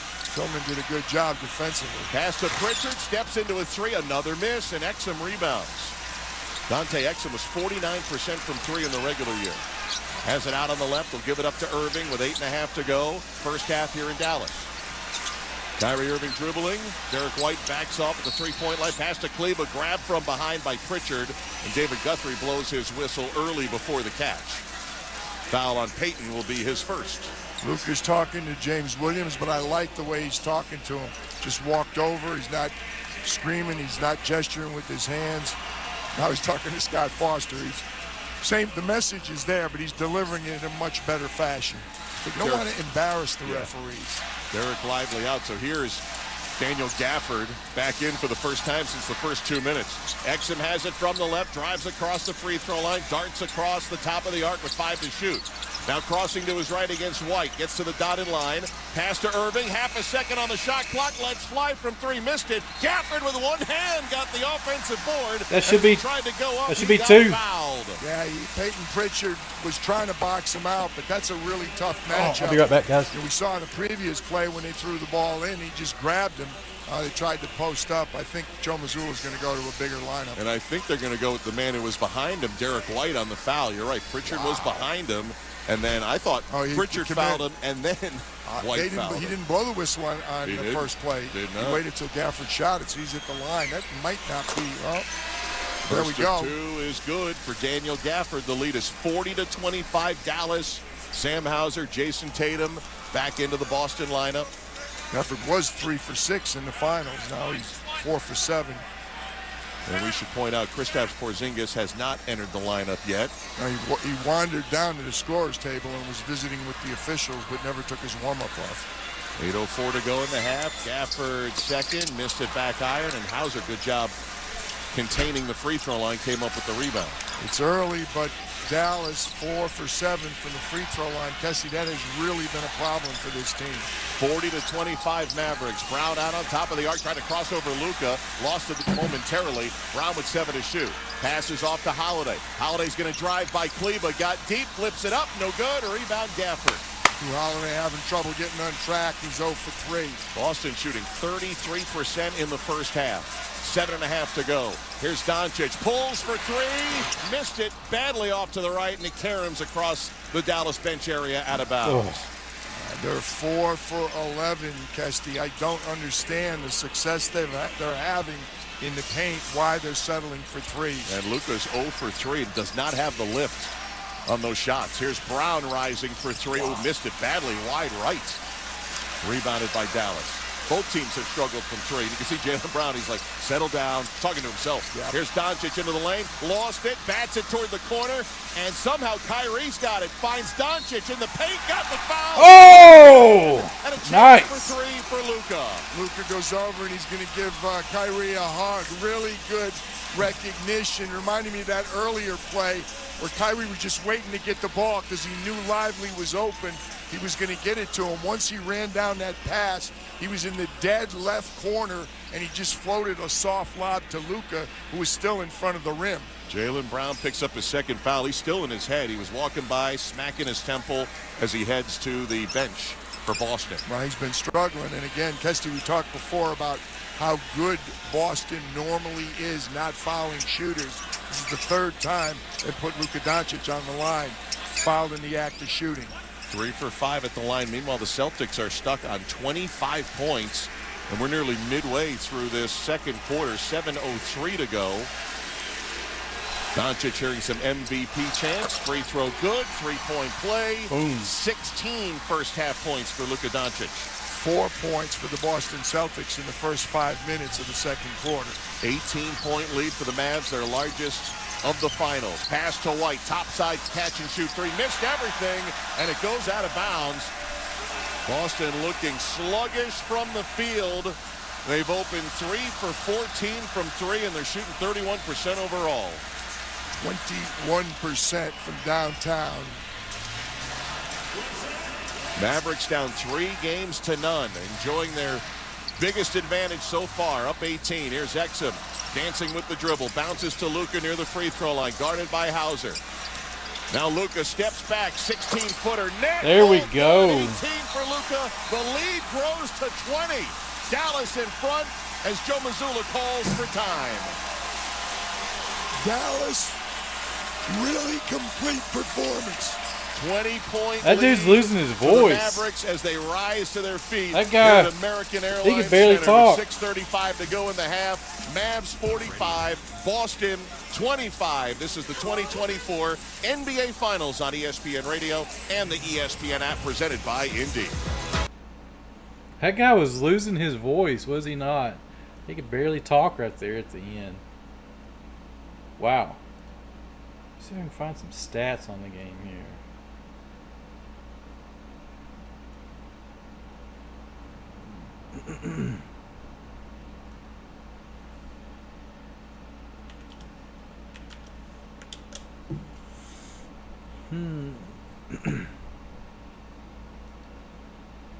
The game is on ABC. Those of you guys want to watch it, or just stay here with me. I'm going to keep it up with the live play-by-play on the radio.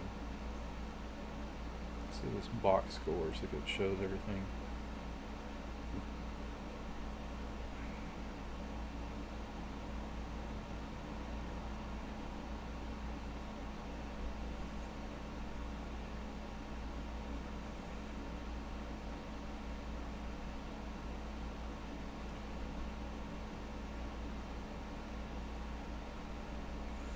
Doesn't really have much on here. It's usually the way it goes.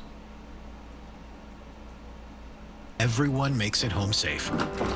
For the safety-minded who watch every... Let me mute that. We don't want to listen to that, do y'all?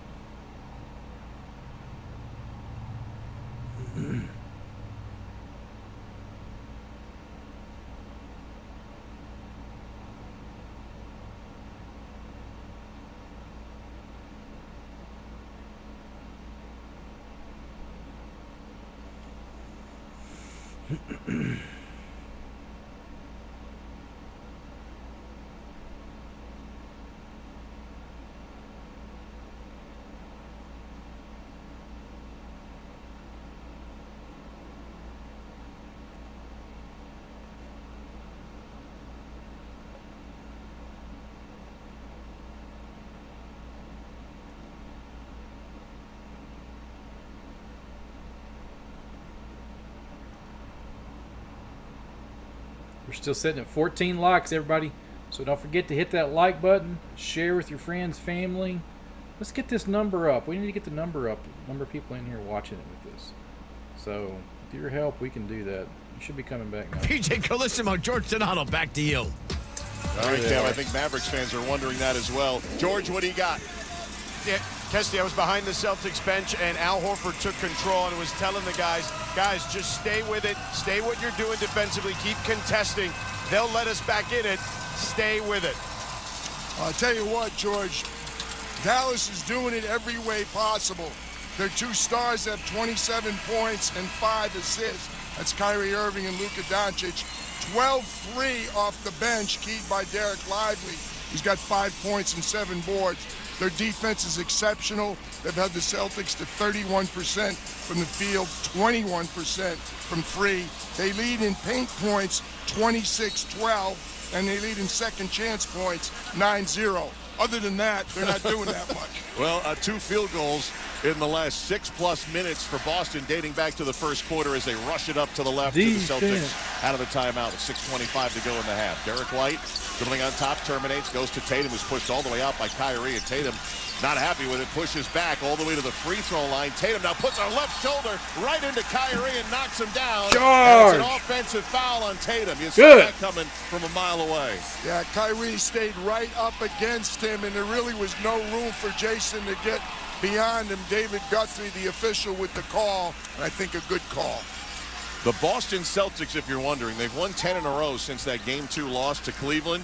In that Game 2, they trailed by 29, eventually lost by 24. So that's their biggest deficit of the postseason. Right now, Dallas is up 20. Coming up on the 6-minute mark to go in the half, Dante Exum front court to our right. Bounces it to Luka above the arc against Hauser. Takes him off the dribble down to the baseline, cuts inside, goes for the layup and scores it. He's fouled too. He got down low way too easily, then got the contact.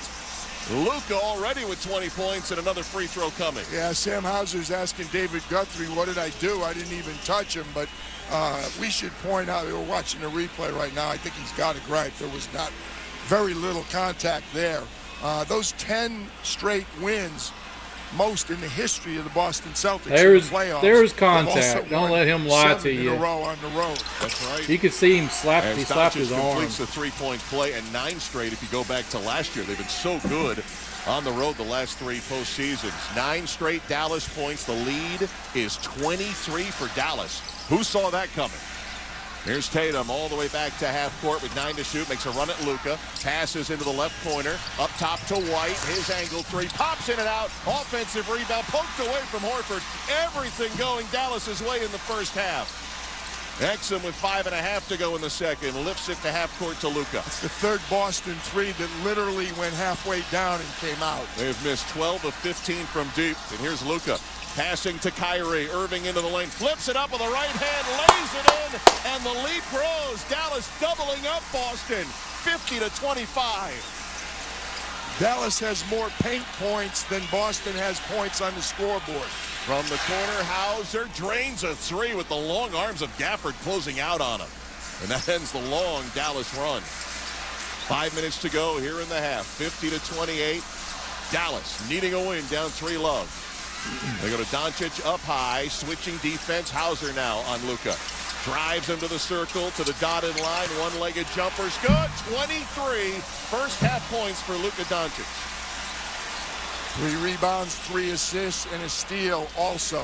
52-28, all Dallas in half number 1 of Game 4. Here's a pass down the lane for Holiday. Lost it, got it back, and then bricks one. An absolute brick from 10 feet. Boston, they don't I look have not right seen the tonight. Celtics look like this since, well, that Game 2 against Cleveland in the second round. Here's Exum dancing into the lane, bumps against Hauser, laid it up, missed it. Loose ball, Horford grabs the rebound. That was one of the easiest shots Dallas has had so far tonight. White with a drive bump before the shot by Gafford at 4:05 to go here in this first half. Gafford with his first, only the second team foul against Dallas here in the quarter. Well, the hockey line change. Or did we ever? Look at this. Kleba, Exum, Gafford out. Josh Green, Derek Jones Jr., Derek Lively in. Oh, you and Sean McDonough were on top of that call. Tatum will inbound for Boston. 4 minutes to go in the half. To Brown. Slings it to Horford. 1 touch to White and bumped by Luka, who looks up at James Williams. A legit foul there. Yeah, look at Lou. He's smiling. He's looking at Kyrie now saying, what? He's turning over a new leaf slowly. Yeah. Second foul on Luka Doncic, who on the offensive end has been absolutely brilliant here in the first half. Well, he's worked on defense. He's going to get a rest now. And protect him, too, with the 2 fouls. Yeah, right? This new leaf is called a plus 24 leaf. He's very, very agreeable when the Mavs are up 24. Up 24, and he's got 23. Exum replaced him. Inbound to Jaylen Brown. 4 minutes to go in the half, 10 to shoot. Brown beyond the arc. Picked up by Kyrie inside the arc. Dribbles to the free throw line. Gets to the dotted line. Pass across to White. 3 to shoot. Now to Tatum with 1. Tatum passes out. Not enough time. He had it. Violation. By the time it got to Horford, the shot clock had run out. Another excellent defensive possession by the Dallas Mavericks. Looking good. Jason Kidd with a timeout.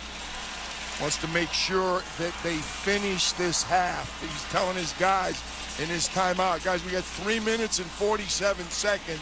We have to consolidate exactly what we've done. We've dominated this half. Don't let these guys go on any kind of run in this final almost 4 minutes. We are 20 minutes into game 4, and the Boston Celtics only have 28 points. They trail 52-28. They've given up 32 points in the paint. It's 32 paint points against 28 total points for the Boston Celtics. Mark Kestisher, PJ Carlosimo, George Sedano with you here. Kevin Winter, Monica McNutt, our studio crew.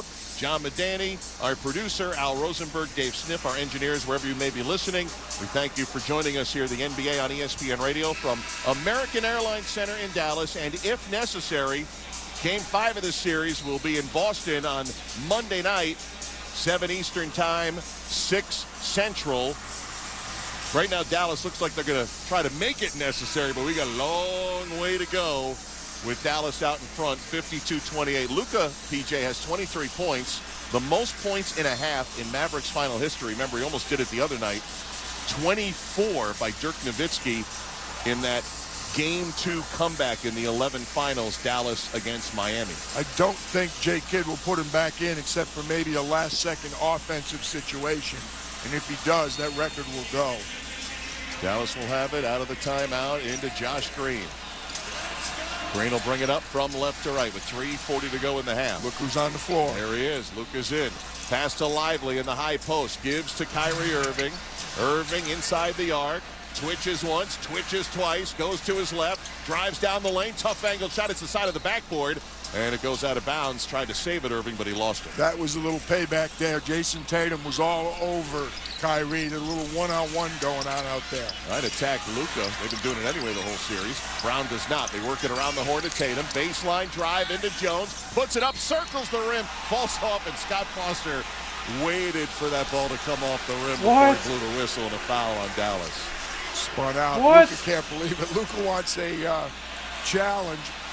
Again, I don't think not with this lead. I would not think so. 24-point lead. Look, you've been around the league for decades.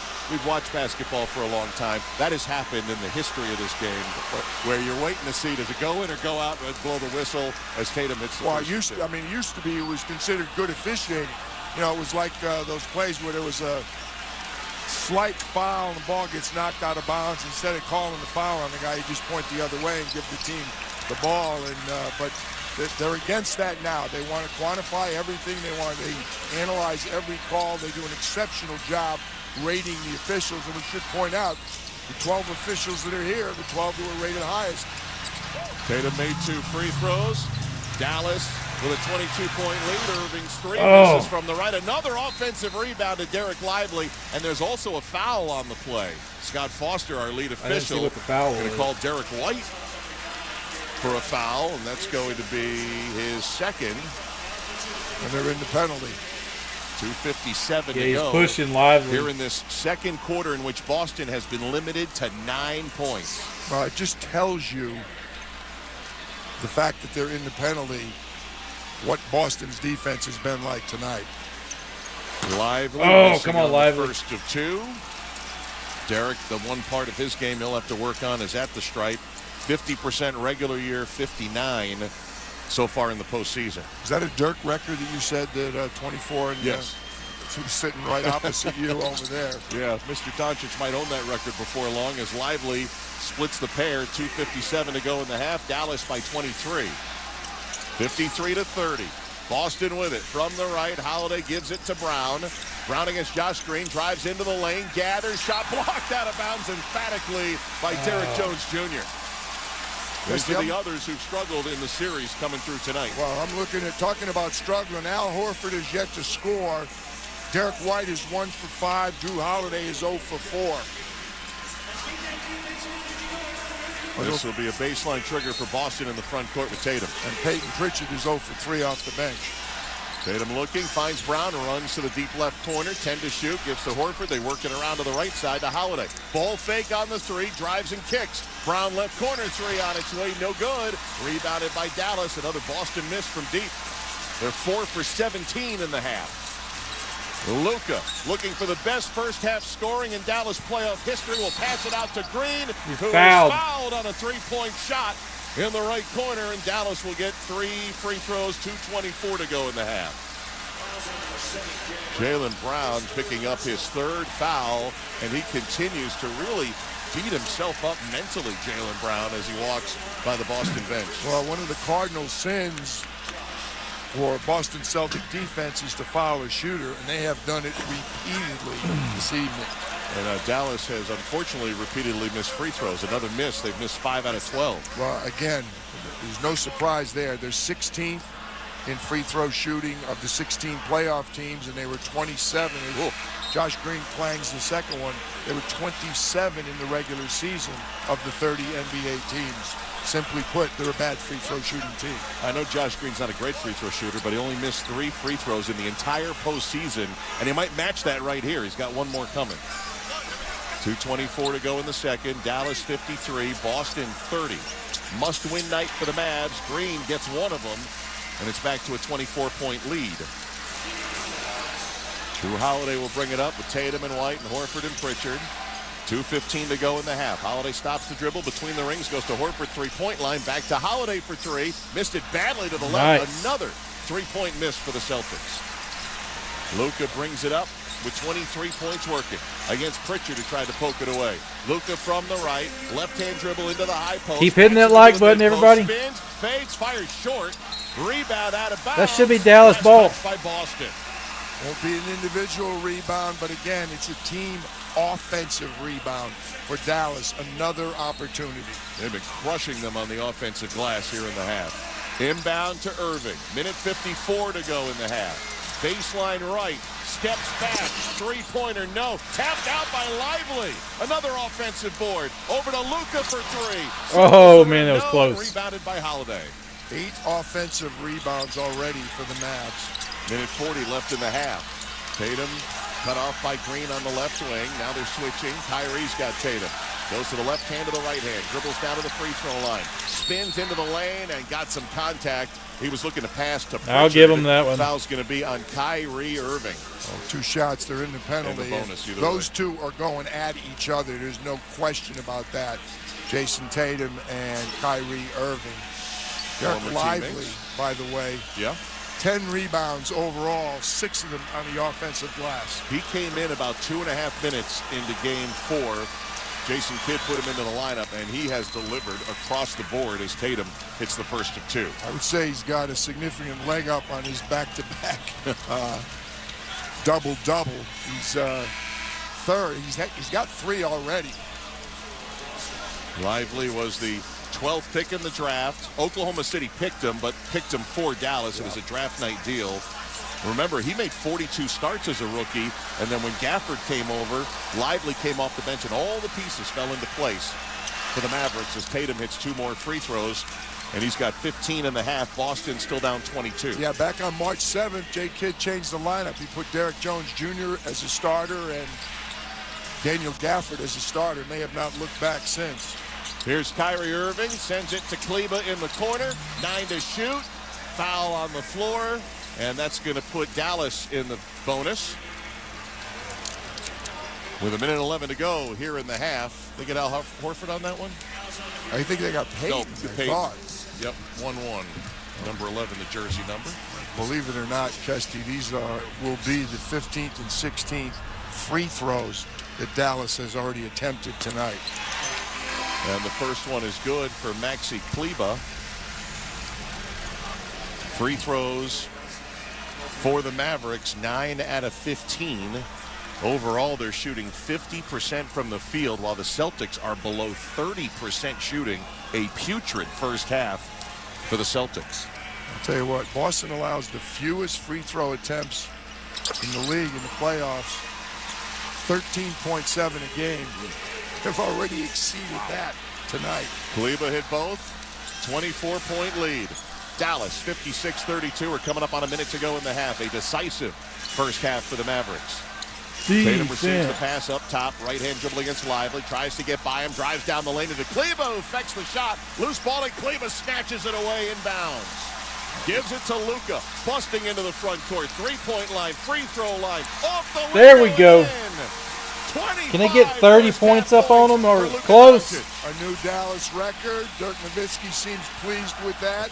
And that's the 33rd and 34th paint points for Dallas this half. And the biggest lead of the game now, 26, as Holiday hits a rare three for the Celtics. They were 4 for 18 before that make. Well, and Drew was 0 for 5, so he's now 1 for 6 and 1 for 2 from downtown. 58-35. Dallas with a first half beat down, 20 seconds to go in the half. Luka, 18 seconds to go, 8 seconds difference on the clock. Now it's 7.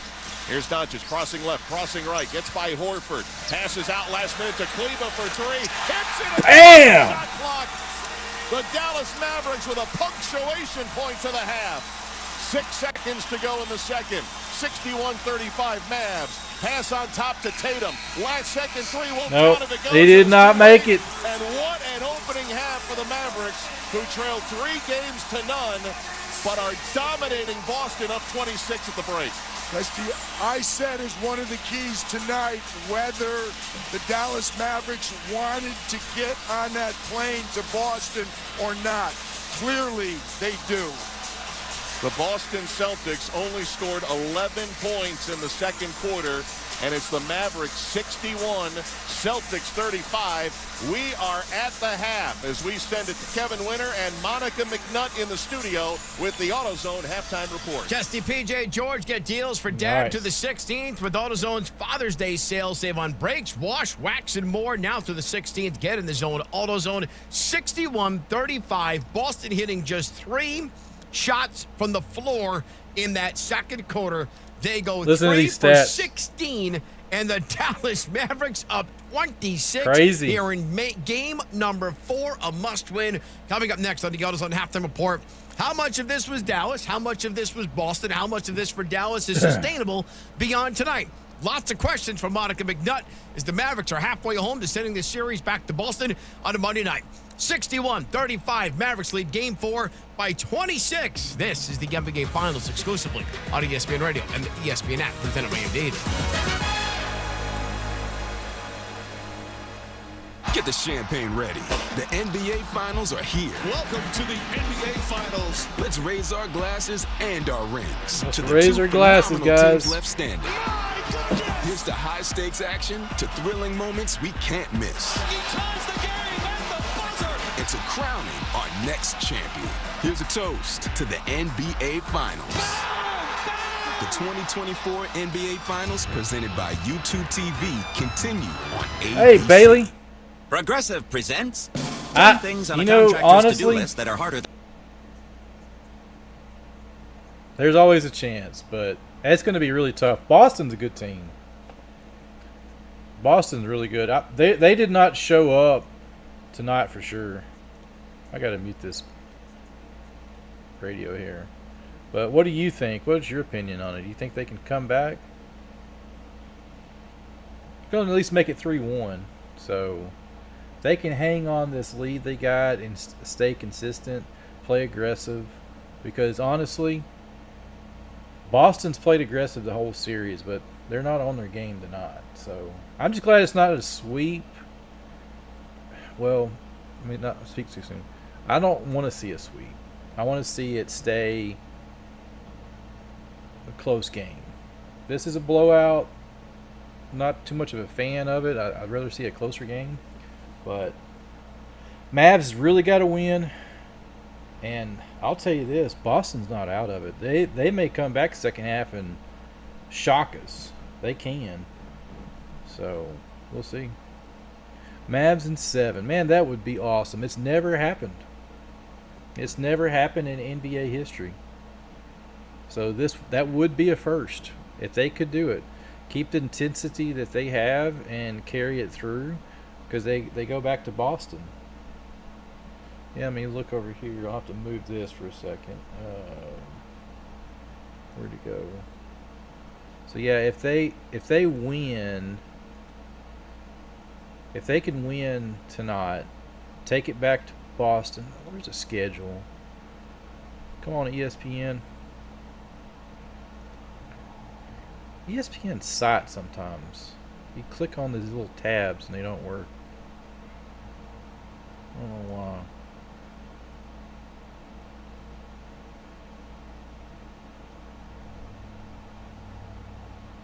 Alright, here we go. NBA.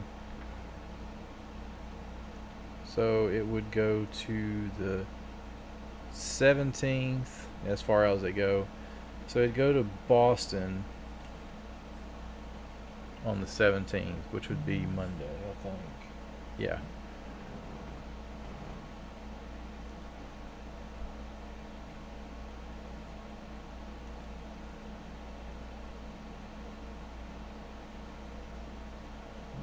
Monday. Okay, yeah, so it'd go to Boston on Monday, then they would set over and go back to Dallas on Thursday. Dallas wins that, it would go back to Boston on Sunday. Man, I didn't realize they go back and forth that much. Baseball doesn't do that. But yeah, that's a lot of travel back and forth. But you pay the big bucks to do that kind of stuff, so I would think those guys get in so much of a routine, they don't realize it. It doesn't faze them like it would an average person. They're used to getting in and on and off planes. I think they kind of have their, I would say people that have been doing it for a while now, pros, have their routine down. I'm sure it's tough, but they can handle it.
Let's see.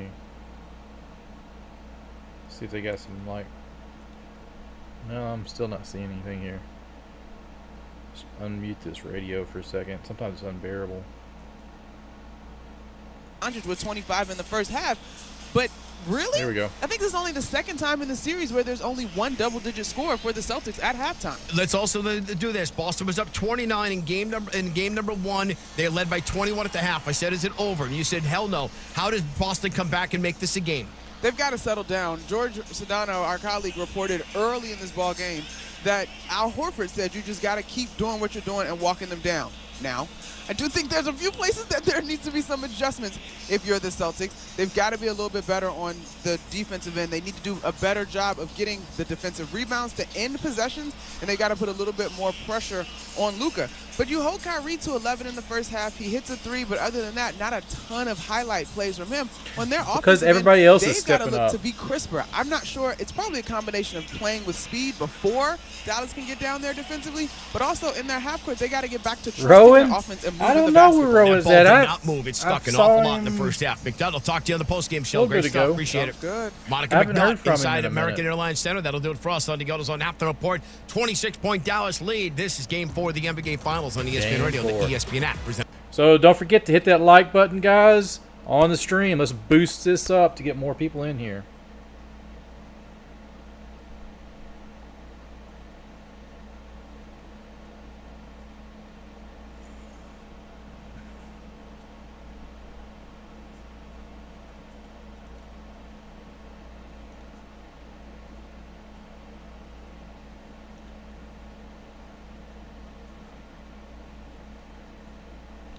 AutoZone.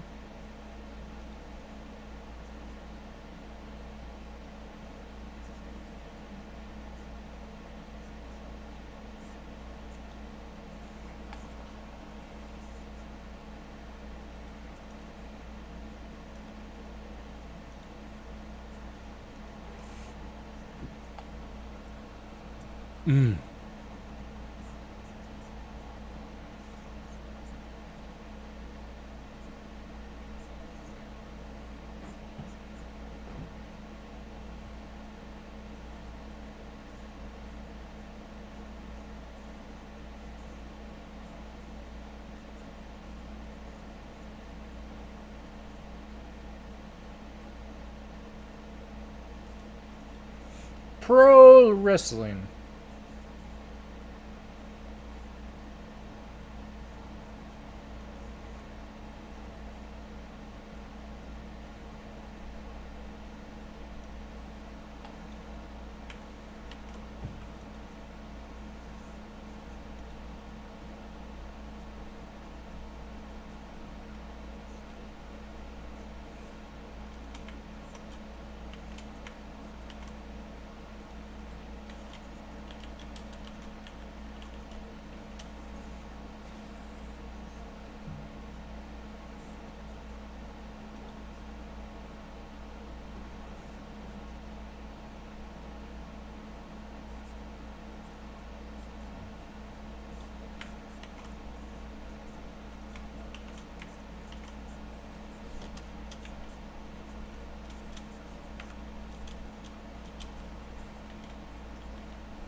Is LeBron in your honest opinion, is LeBron the most hated player in the league? No, I don't think so. I would say I'm old school. I think I've told you this before, but I'm a Jordan fan. LeBron's good, but he's not a... It's just a different time. I wonder what Jordan could have done in today's time, because basketball today is different than basketball was in the 90s. So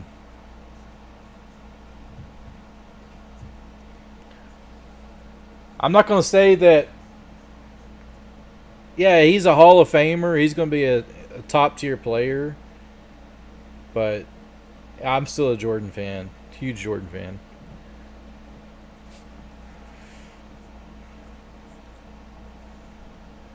Man, they're killing it with these commercials. I got to mute this.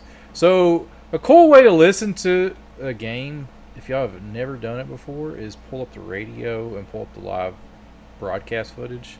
And they're always different times, but I've mirrored them up where they're the same. It's pretty cool to watch it that way. Or listen to it, as I would say.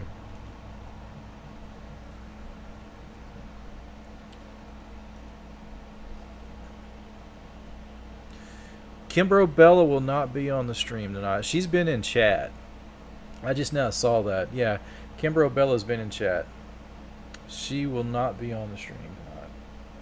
But I posted the link in chat. Check out her Disraeli travel. That is live. She started doing that.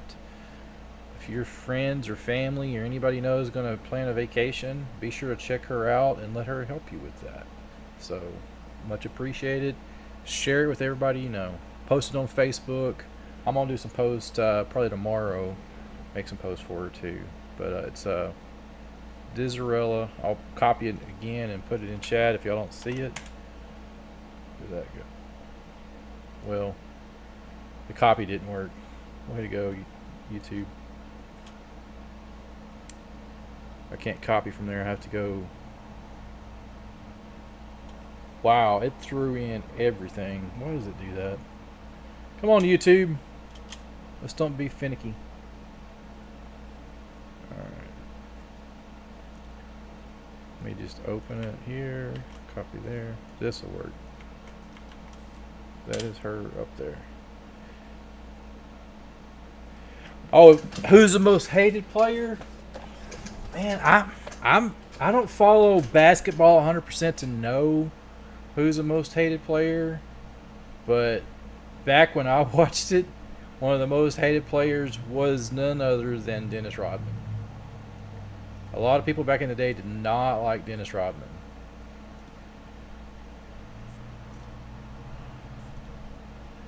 Currently, would I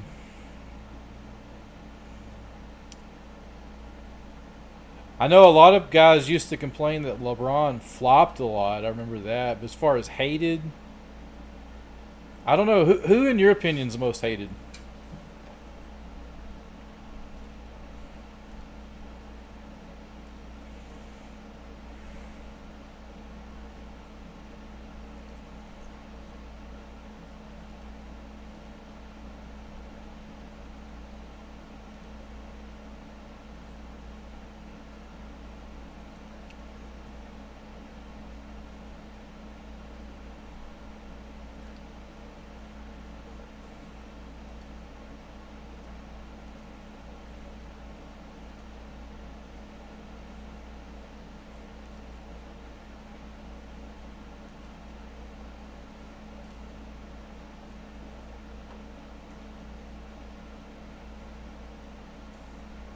Back in Big D as the Mavs try to send this series back to Boston with George Sedano and PJ Carlissimo. Here's Mark Gestischer. All right, Kevin, it is a 26-point lead for Dallas, which begins with the letter D. In so many years in this franchise, they did not play D. They played some really good defense in this first half on top of this to build this big lead. No, they played exceptional defense, and it wasn't just that the Celtics are cold from three. Yeah, they're 5 for 19. That's 26%. They're not a heck of a lot better from two. They're 6 for 18. They've contested shots at the rim. They've done a good job staying in front of people. Even I agree. Especially today, especially from Luka what Doncic. He's done a good job. It used to be. He's worked. They've gotten tremendous help from their. Yeah, you watched it today. If a guy drove in the paint, like during Jordan's era, they'd kill him. They would absolutely level those guys back in the day. Jordan, I mean, they would intentionally hurt them. So today they'll foul out before the first half. Well, that Derek Lively now has a wrap on his left hand. He was checked out in the back. I asked him personally if he's okay, and he gave me the thumbs up. Thank you, George. We'll keep an eye on that one. 25 first half points for Luka Doncic, the best half in Mavericks playoff history. He beats Dirk Nowitzki's record, who's sitting across the way from us, and the 35 points for Boston.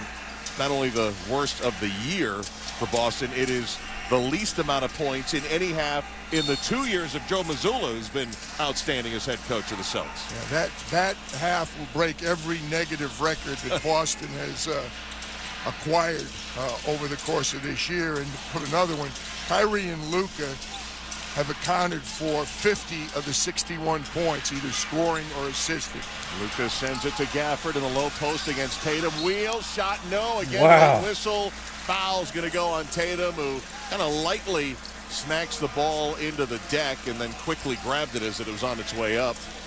We've had a number of those late whistles. Waiting to see if that ball falls off the rim. We saw our good friend and excellent job running the officials, Monty McCutcheon here. And I must say, it hurts me to say this, Monty looked really good. Did not need to plug in his suit or anything. He wasn't borrowed from Clarabelle. He looked really, really dapper. And for folks who are maybe new to the program, I've never seen you two not bicker about your clothing back and forth. You and Monty McCutcheon as Gafford hits the first. Great. Resplendent. I don't think he's going to be thrilled with all these late whistles, though. One more for Daniel Gafford, 62-35 Dallas. A lot of folks made their way down from New England. Probably spent a lot of money to buy some tickets secondhand on the chance of a Boston championship tonight. They're going to need one whale of a comeback if they're going to do it. As Gafford hits both free throws. That's a headline in itself. 28-point lead. Horford with a triple. Wow, he nailed it. Outside. On the board, his first 3 points of the night. Kind of gives you an indication of what Boston's offense has been like and what Dallas's defense has been. Celtics were 5 for 19 from deep in the opening half. 63-38 Dallas. Irving bounces it. They're going to go low post again. Gafford, this time against Holiday. Tried the pivot, passes out. Swings it to Doncic up high. 3 to 2 shoot. seconds. Luka sees it. Man, that's a high. high. 40 feet away. It smacks against the backboard and rim, but Boston has the rebound. They steal. How about Luka getting there to tip it away? To Kyrie, who feeds Gafford down the lane. Hammered by Horford. Shot does not go. Daniel will head to the free throw line. Talk about a 180 from what we saw 2 nights ago from Luka Doncic and what we're seeing so far tonight. His effort is... Keep hitting that like button, everyone. We got 15 likes. Let's get to 20. We're 5 away from 20 likes. Dallas Mavericks Your help, we can boost this number over here to 100. You got to hit that like button on the stream. His offense, his passing, his rebounding, he leads the playoffs in all 3 categories. If that continues for the remainder of this series, he's going to be the only second player in the history of the NBA to do that. And occurred for the first time last year, Mr. Jokic. Daniel Gafford, PJ, was 61% free throw shooting at the free throw line in the postseason. Made the first. He is now 7 for 13. No, better than that. 7 for 10 at the free throw line in the postseason. He just made 4 outstanding looking strokes at it here in the third quarter for 4 made free throws. I'll tell you, Dallas could have used some of these made free throws in the 2 games in Boston in particular. Just underway, second half, 65-38 Dallas. Jaylen Brown from the left corner, drives into the lane. Luka lets him go by. Brown missed the shot. Luka's got the rebound. Down floor, lofts it for Gafford. Wow. Alley-oop. Alley-oop. It's been a rarity in the finals. Only their 4th of the finals. I'll preface it by saying it's the NBA, and there's been incredible comebacks. I'm thinking the other way, Kesty. Gafford, the perimeter block on a Tatum three-point attempt. I thought Tatum grabbed his leg. At 10:16 to go here in the third. He tripped over him. That's a tough call. Jason Tatum ended up on his back on the shot. Gafford blocked it, then actually ran into him. He knocked him down, and then as he tried to follow, we got a timeout here by Joe Mazzulla. Kessie, that's what I was starting to say. I know there's a ton of time to go. I know nobody shoots the threes better than the Boston Celtics, but at some point, Joe Mazzulla is going to talk to his assistants about maybe we choose to fight another day. Game 5, if necessary, would be Monday night in Boston. Right now, it's a 29-point Dallas lead. Daniel Gafford has scored every point for Dallas. And Tatum had 2 fouls. Now Holiday pulls the chair out on Gafford, who fell down, and Holiday grabs the rebound. Tatum went to the bench with the 4 fouls. Jaylen Brown, baseline drive, accelerates off the window, no good. Punched out, it's loose, and it'll go to Dallas. Nothing going for Jaylen Brown tonight, and he's also not happy. He thought there was heavy contact in there. He's having a little discussion with Scott Foster as they come up the court. 67-38, all Mavericks. 9:45 to go in the third. Kyrie from the right threads the pass across to the left. And a 3. Knocks it down. What a night for the Mavericks. Man. On the worst night of the season for the Boston Celtics, Dallas is having equally one of their best. 70-38 Dallas. Wow. There's a whistle I did not hear, and there's a not surprising sub 2.5 minutes in to the second half. Mr. Lively coming back in. But is he coming for Gafford? Had a great start for the third. I wouldn't think so. Maybe we're going Twin Towers. We'll see. Gafford's kind of side-eyeing the bench like, you're not coming for me, are you? I got it rolling. I got 6 points and I blocked the shot so far. 9.5 to go here in the third. Celtics inbounded, working around to Hauser, left corner, inside the arc. He'll try the 20-footer, and he will get it. Sam Hauser with a bucket, 70-40.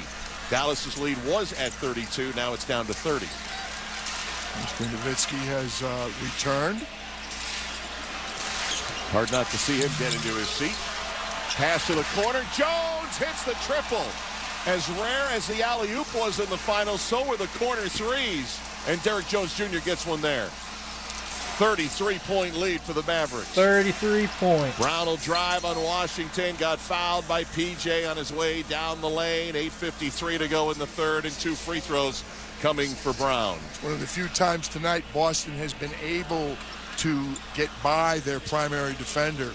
Got a head and shoulder in front, and no choice but to foul right there. PJ, you've been around basketball a long time.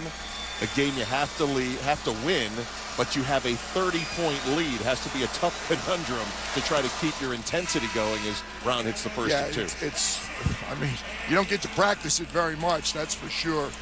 Playing with a 30-point lead or playing with a 30-point deficit. But what's important for Dallas is, should they hold on tonight, which it certainly appears they will, can they bring this newfound confidence and this excellent defense? Will that travel with them to Boston? Jaylen Brown's free throw a moment ago is his first point since the 9-minute mark to go in the second quarter. 3 for 12 from the field. 2 for 3 at the line. Second offering is good. Mavericks 73, Celtics 42. 8:50 on the clock here in the third quarter. Jason Tatum is the only Boston starter shooting 40% from the field. Here's Doncic from the left, puts it on the deck into the lane. 12-foot flipper goes down for Luka. His first points of the second half, 27 for the game, and apparently way too easy for Joe Mazzulla, who calls for time. Well, there's no question. They've got a bunch of paint points already, Kesty. They're up to 38 points in the paint. They're posting up Gafford. I guess you don't get credit for paint points when you get fouled and go to the free throw line. But again, they're pounding it inside. They're either scoring or getting fouled. Many folks guys, saying, keep hitting that where like have button. these Dallas Mavericks been? The Western Conference champs looking more like it tonight. Dallas 75, Boston 42. Timeout, 8:38 to go in the third. You're listening to the 2024 NBA Finals on ESPN Radio and the ESPN app presented by Indy. Bum, bum. Yeah, this is a lot of basketball left, but Mavs keep it on the gas pedal. They got it. So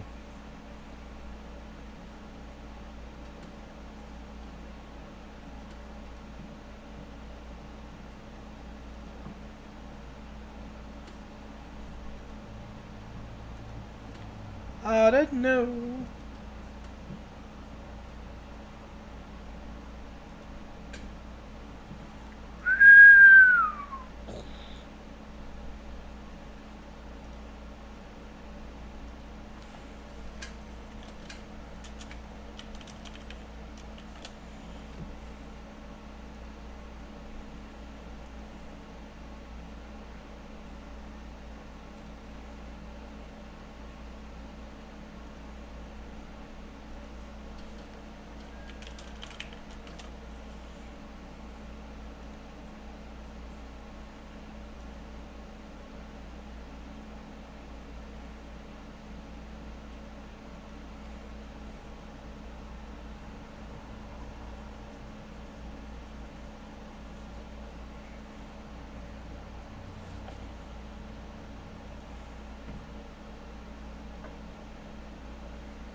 The coaching academy.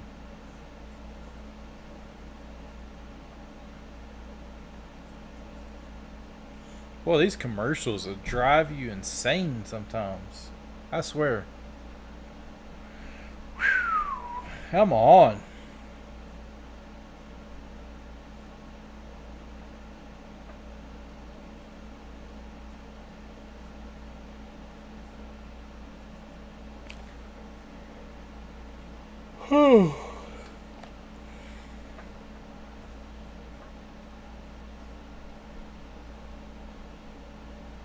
Come on, guys. Inside our Granger studio, Game 4 NBA Finals, Mavericks by 33.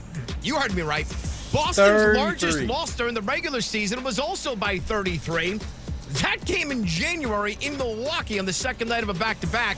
Kesty, PJ, and George, if you remember that night, Joe Mazzulla made his starters sit the entire second half. That was January, not Game 4 of the Finals. Back to you in Dallas. Wow.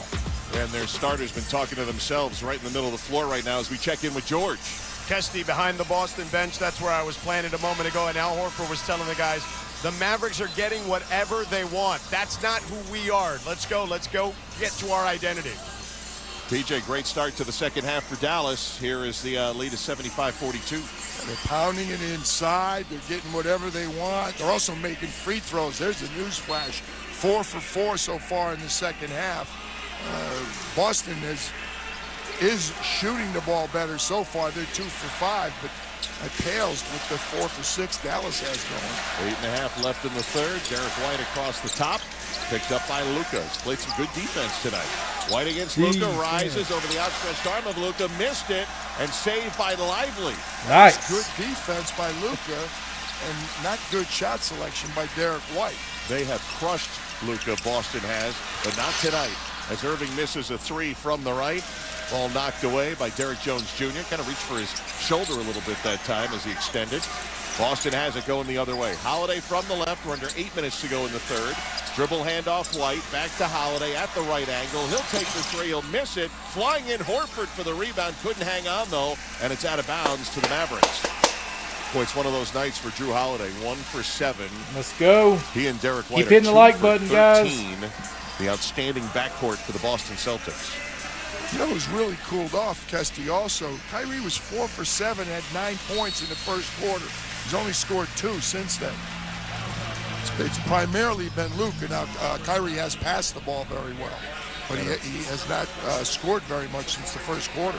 And a pushing foul off the ball against Boston. Derek White picks up his 3rd. No, I think he changed it to Sam Hauser. Oh, did he? Yeah. Almost looked like an away from the play foul. It is the 14th I didn't see what it was either. I'll tell you quarter what. at 7:40 to go here in the third. Inbound Luka straddling the 3-point line, rocks back, handed his face 3 off the rim and backboard. Lively, another offensive. And he was fouled. He's fouled. Putback wouldn't go, but the Rook, full of confidence, headed to the free throw line. One away from him. We had him for 6, and our courtside monitors have had him for 6 at the half. But when the final stats came out from the NBA office, they dropped him to 5. But I don't think Derek Lively's going to be upset with that. But he has really been active tonight, and he's totally dominated the offensive glass for the Mavs. Well, part of the transformation for the Dallas Mavericks this year, not only the trades they made at the deadline, but the draft acquisition on draft night to get Derek Lively, the first of 2, no good. Of course, he's playing with a very heavy heart. His mom, who was also a basketball player, passed away a couple of months ago, and I know he did an outstanding conversation with Malika Andrews a couple of days ago as he plays for her memory, and he hits the free throw there. Tell you what, our interview with him the other day was excellent. He handles himself really, really well, and he has had a fantastic year. Excuse me, Cass. He's played better in the playoffs than he did in the regular season. Holiday got deep that time and scored the layup against Kleba. 76-44 Dallas. 32-point advantage as we come up to 7 minutes to go here in the third quarter of Game 4. You think Mr. Winter is lighting votive candles in the studio in Bristol? He's taking the shoelaces away, I know that. As Luka missed it short, Kyrie digs it and puts it in. Nice. Chase down the rebound and knocks home the 10-footer. Second chance opportunities is a joke, Tess. They have 13 second chance points. Boston has 0. Derek White splashing home a 3 right in front of the Dallas bench from the corner. Kyrie Irving still kind of picking at his right ear. He got banged on the side. Joe Mazzulla was clapping his hands, exhorting his guys to pick up the intensity and play with more, I would say, more juice. 31-point lead. Luka drives, missed the layup. Horford knocks it to Holiday out on the wing. Drew into the front court, 6:10 to go in the third. Drew trying to get around Kleba, can't. Pass to the wing, knocked out of bounds by the long arms of Derek Jones Jr., who has been a factor here tonight. At 6:09 to go here in the third, Jason Tatum back in, and Hauser sits down. Derek Jones Jr. kind of gets overlooked at times. He went into that lineup at the same time Daniel Gafford did on March 7th, and that starting lineup has been excellent for them. He's some defensive player.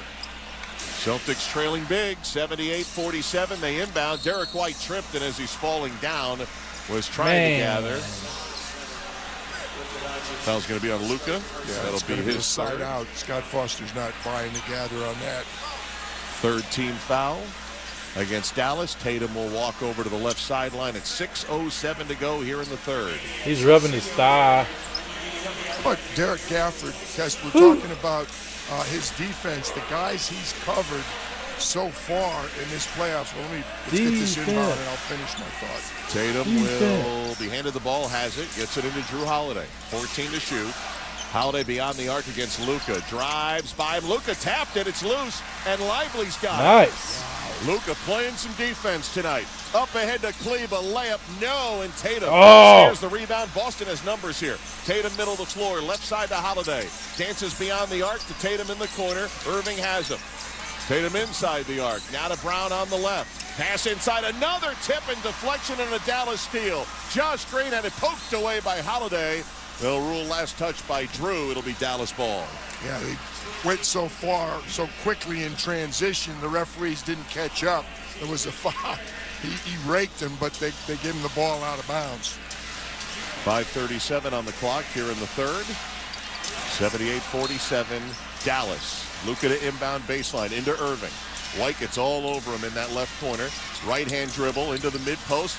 Jump stop in the lane, puts it up, layup good for Kyrie. And Joe Mazzulla calling for another timeout. They just can't stop the bleeding. Dallas leading 80-47. This is one of those nights where the one team is going very, very quickly downhill, and the other team has been unable to play at that pace. Down 3 games to none, leading game 4 by 33, and with 5:29 to go in the third. Something. Hey, give me something.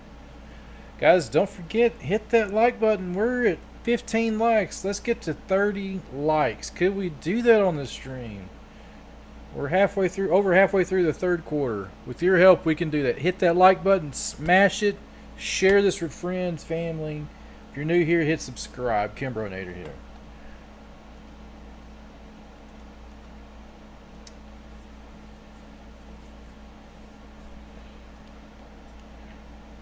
Bum, bum, bum, bum. At Dell.com.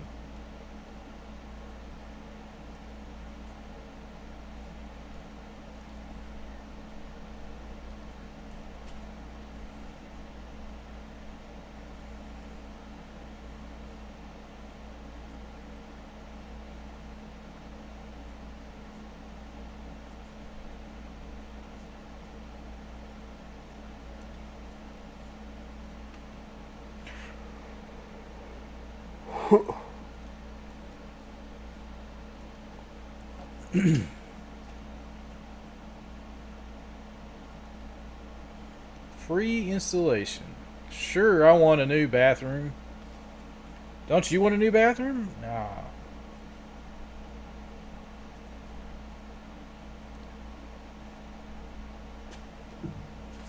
$800 21 1403.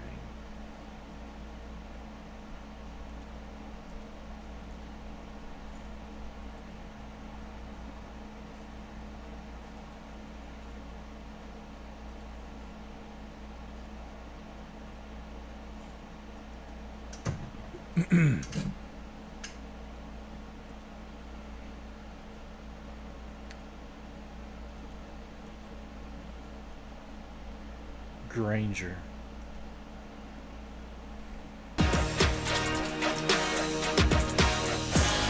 Kevin Winter with you inside our Granger studio. Fun with math. Boston is on pace to score 74 points tonight. If that were to happen, Dallas doesn't have to score again.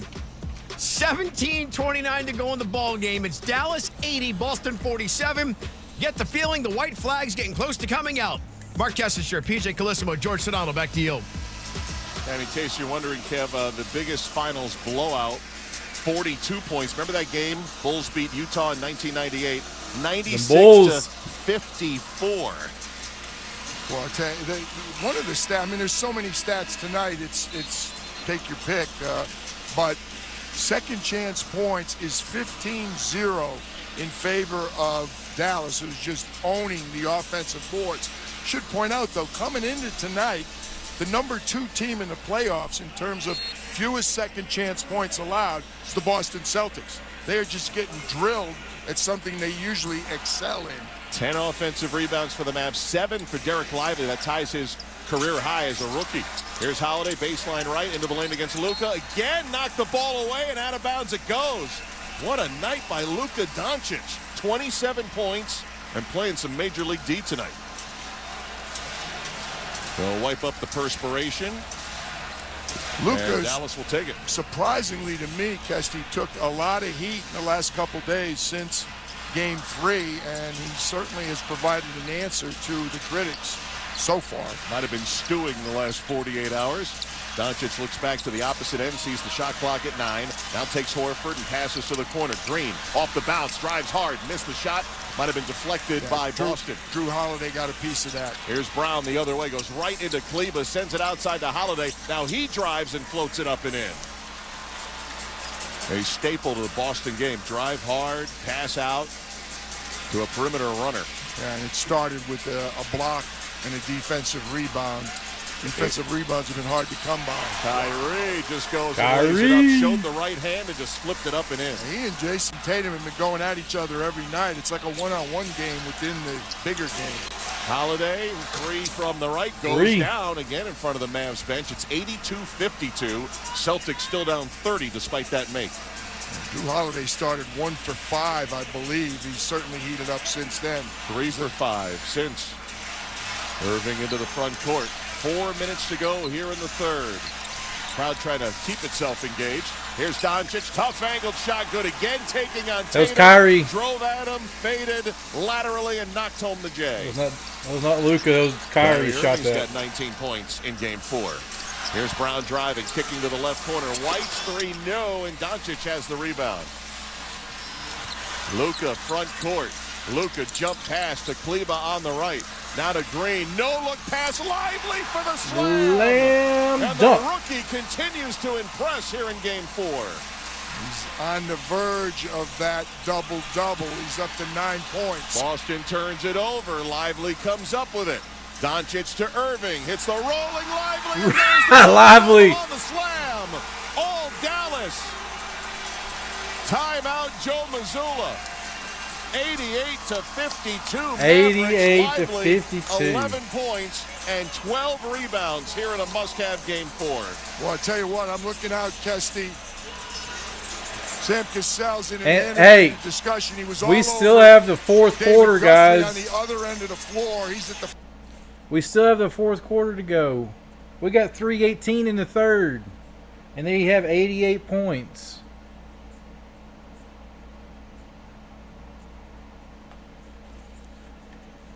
Because I was saying the fans are trying to keep themselves engaged. Derek Lively just re-engaged them. Our attendance is a sellout of 20,610. Brought to you by Vivid Seats, the official ticketing partner of ESPN. Get great deals on the hottest tickets. Experience it live. I hope those Dallas fans who sold their seats to Celtics folk are enjoying it on the television or on the radio. I hope they're listening to us. 88-52. Mavericks at 3:18 to go here in the third. Well, I'll tell you, Kesty, Derek Lively tonight, that will be his 4th double-double. The only 2 players that have more than that in the playoffs this year, Luka Doncic has 15, Jason Tatum has 13. Derek Lively is in 3rd place with 4. The white flag has just been waved at the 3:18 mark to go in the third quarter. Svi Mikhailuk and Luke Cornett and O'Shea Brissett have just checked into the Boston lineup. With Sam Hauser and Peyton Pritchard. Yep. So took longer than I thought. Joe Mazzulla will live to fight another day with Game 5 still technically, if necessary, but looking very necessary Monday night at TD Garden. Pritchard front court to Hauser. 88-52 Dallas. Pritchard, who has struggled and struggles on the pass down the lane, misconnected with Luke Cornett, and it goes out of bounds. Boy, the turnovers are starting to mount for the Celtics now. That's 14, Kesty. A full-on game that you were just going to burn. Burn After Reading, I believe, is the title of the movie. Yep. They're going to use that here.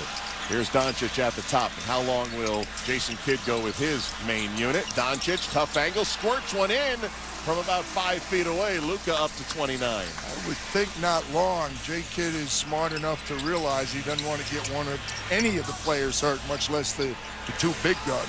Especially Luka's dealing with at least 3 injuries that we know of. Here's Pritchard into the lane, takes a short jumper, had plenty of time to square and knocks it home.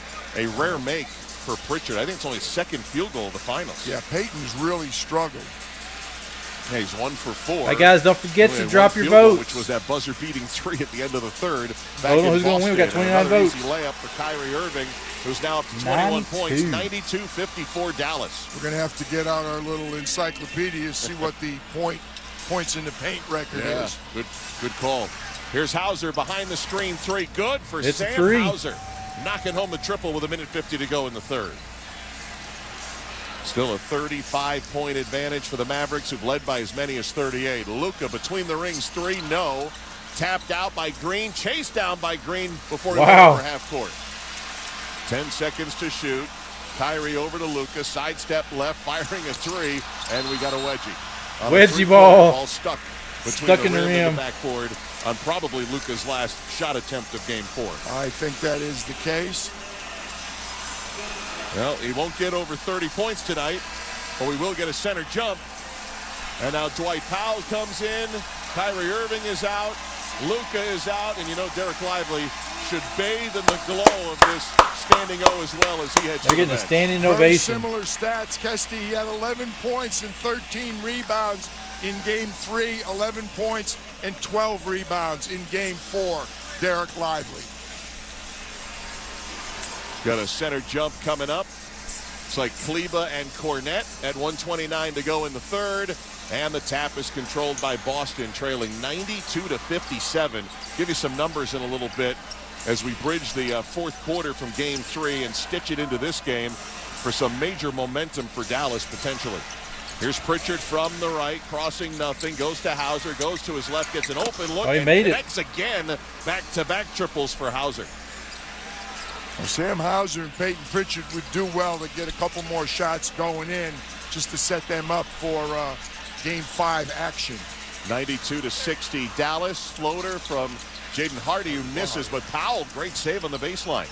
Back out to Hardy. Finds an open Exum. His 3 circles the rim and falls off and is rebounded by Brissett of Boston. Like a lot of Mavs, Dante Exum has played very well tonight. He has. Svi Mykhailiuk authoring a 3, no good. Guys that did not expect to get into finals games, but we got a big blowout here in Dallas in favor of the Mavs. Half a minute to go in the third. It's their time to shine. Will start the offense from on top. Remember in Game 1, he drives hard and Brissett rejects him. Hardy had like 12 points in 3 minutes in the opener of the finals. Yeah, his first 2 very short on his first shot, and second one was blocked. 10 seconds to go here in the third. Pritchard, who's been the whisperer of late third quarter shots, rises with 2 seconds to go. Missed that one. Rebound by Green. That's the end of the quarter. Well, Dallas ended last game on a 29-15 run. So since the 10-15 part of the fourth quarter in Game 3, we'll have to update it, but the Mavericks were about plus 50 through the 3:18 mark of the third quarter, and they hope they can bottle some of that to head to Boston on Monday. Just tack 6 more points on their lead. 32-point lead heading to the fourth. We are through 3 in Game 4. Dallas 92, Boston 60. This is the 2024 NBA Finals on ESPN Radio and the ESPN app, presented by Indeed.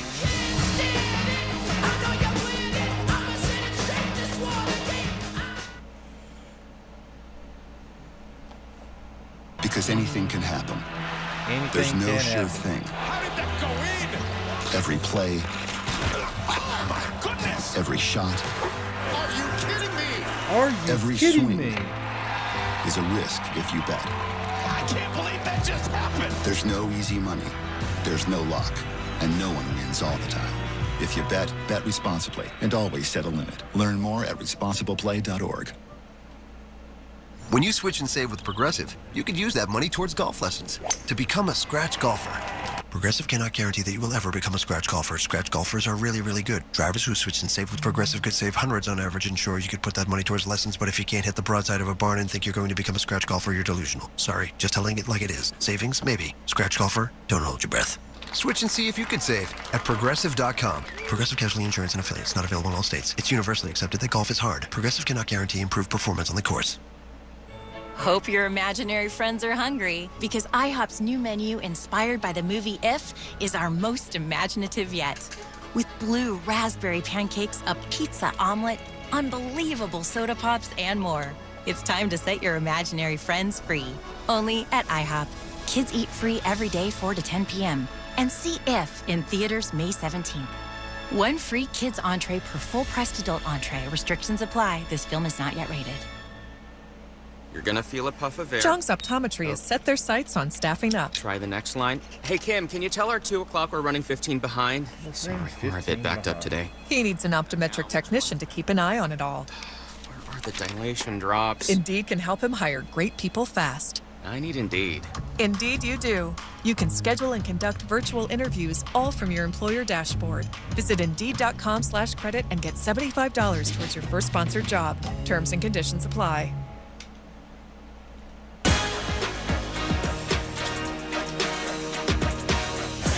Dallas by 32. Mark Kessler mentioned it. The largest blowout in NBA Finals history. Bulls over the Jazz. 96-54 in 1998. A 42-point margin of victory. Jesse, PJ, and George, my favorite part about that game was when Jerry Sloan got to the podium postgame, picks up the box score and says, "This is the final score? Really?" Back to you guys. Yeah, I remember working. I think I was on the update desk that night at ESPN Radio. And you don't get too many nights where a professional basketball game had one of the teams in the 50s. And as we said, not going to Springfield that night for Utah, and this one won't be going to Springfield tonight, the shorter distance from Boston, Massachusetts. You know, this is one of those tapes you don't need to look at. Obviously, the Celtic staff will look at it. There may be some abridged clips they show the players, but believe me, the players know all the things they did not do well tonight. And again, the mantra the other day in the off days, Dallas was saying, hey, we get this home game as Peyton Pritchard clangs a 3. We just got to win one on the road to get it back. To get back to a game 7, we just got to protect our home court. So you have to play mind games when you're in a 7-game series, especially when you're down 3-0. Got a Markieff Morris sighting. First action of the postseason for Morris, and an offensive foul for Dallas means Markieff won't get a chance to touch it. Markieff Morris was on that bubble championship team with the Los Angeles Lakers. He and Kyrie Irving, 2 members of the Mavericks who have championship rings, but he's been more like an assistant coach on the bench. Well, guess who else was an assistant coach on that Laker team? Jason Kidd. Exactly. Who's the head coach now, watching Svi Mykhailiuk miss for Boston. It's Exum and Dante Powell. Now Hardy flips it back to Exum. History on its way. It is good. Tim Hardaway Jr. and Markieff Morris also out there on the floor for the Dallas Mavericks, who lead by 35, 95-60. Mykhailiuk off the curl, missing a 3, rebounded by Markieff Morris. Well, next score, I'm going to end the poll, so don't forget to vote in the polls. From the 3-point line in the regular season. That was one of the big stories of their great comeback since February, was his shooting, as Morris offers his first shot of the postseason and misses it from the wing. Exum was getting 20 minutes a game in the regular year. He's only getting 6 in the postseason as Hauser misses a 3. But he's a guy who really completely remade his career. Remember, a draft pick number 5 by the Utah Jazz, dealt with injuries, played the last couple of years overseas, and he throws one up and throws it in. Dante Exum. We're going to end the poll now, guys. 2 more points on the board. So much. There was such a build-up when Dante first came into the league, and then looked like a combination of injuries and things just weren't going his way. But he's looked very, very good 2 of the games in this series. 10 minutes to go in the game, 97-60 in favor of Dallas. Popped up yet, with game 5 set virtually for Monday night. Here's Hauser, step back 3 from the wing goes, and Sam Hauser maybe tuning up for Monday night's game as he hits the triple, his 4th of game 4. Well, it will be needed. There's no question. The Boston Celtics depend so much on that 3-point shot. We will have that game for you, ESPN Radio and on ABC, as Tim Hardaway Jr. nailed to the bench for most of the postseason, drills a 3. Pritchard knocks down Exum for the 2nd time in as many possessions. Neither one was called for a foul, and Pritchard able to score it. Well, the officials, they don't have the whistles in their pocket, but they're not looking to blow them a lot in this final 9 minutes. Yeah, running clock would not be a bad thing for both coaches. Hardy couldn't penetrate, kicks it outside to Exum. We go under 9 minutes to go here in game 4.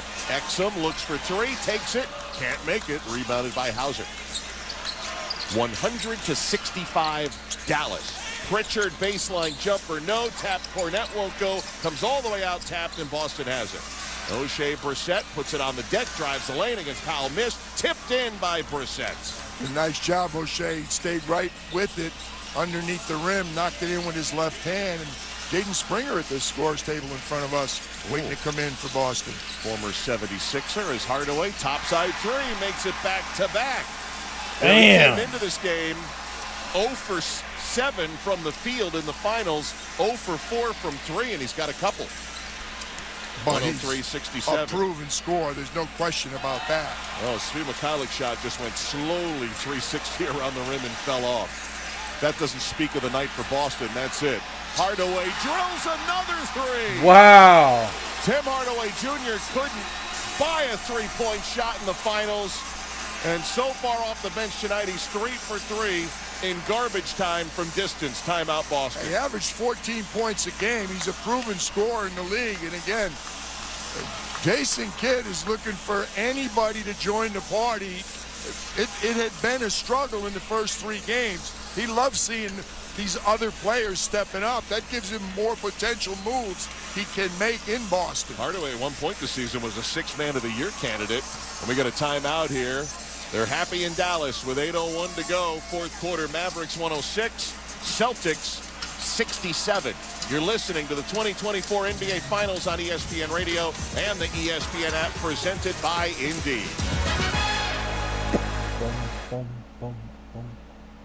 Eric Ten Hag staying at Manchester United. Summer Soccer Tonight with Rodney Marsh and Tommy Smith. I did not think that he would be fit to hold on to his job, considering everything that happened. They're close and to doing it. considering the club that Manchester United are, Rodney. Was there a club in England at the moment with the same kind of a history as Manchester United that were in as bad a trouble? Summer Soccer Tonight, every weeknight at 5 p.m. Eastern on Sirius XM FC 157. The Titans of Europe are gathered once again for the Euros. Cristiano Ronaldo for Portugal. Soccer's best, assembled to represent their nation. Oh my word, from Kylian Mbappe. And it's another magnificent goal for France. Trying to reach the pinnacle of European soccer. Italy are champions of Europe. Hear the top matches and expert analysis from Euro 2024 all month long on Fox Sports 83 and Sirius XM FC 157. Or listen anytime on the all-new Sirius XM app. Copa America kicks off Thursday, and you can hear all the top soccer stars from North and South America in action on Sirius XM. The U.S. men's national team goes toe-to-toe with elite competition, including Brazil and defending champion Argentina. It's Messi! It's always Messi! Hear every Copa America match, plus expert analysis, all tournament long on Fox Sports 83 and Sirius XM FC 157, or listen anytime on the Sirius XM app.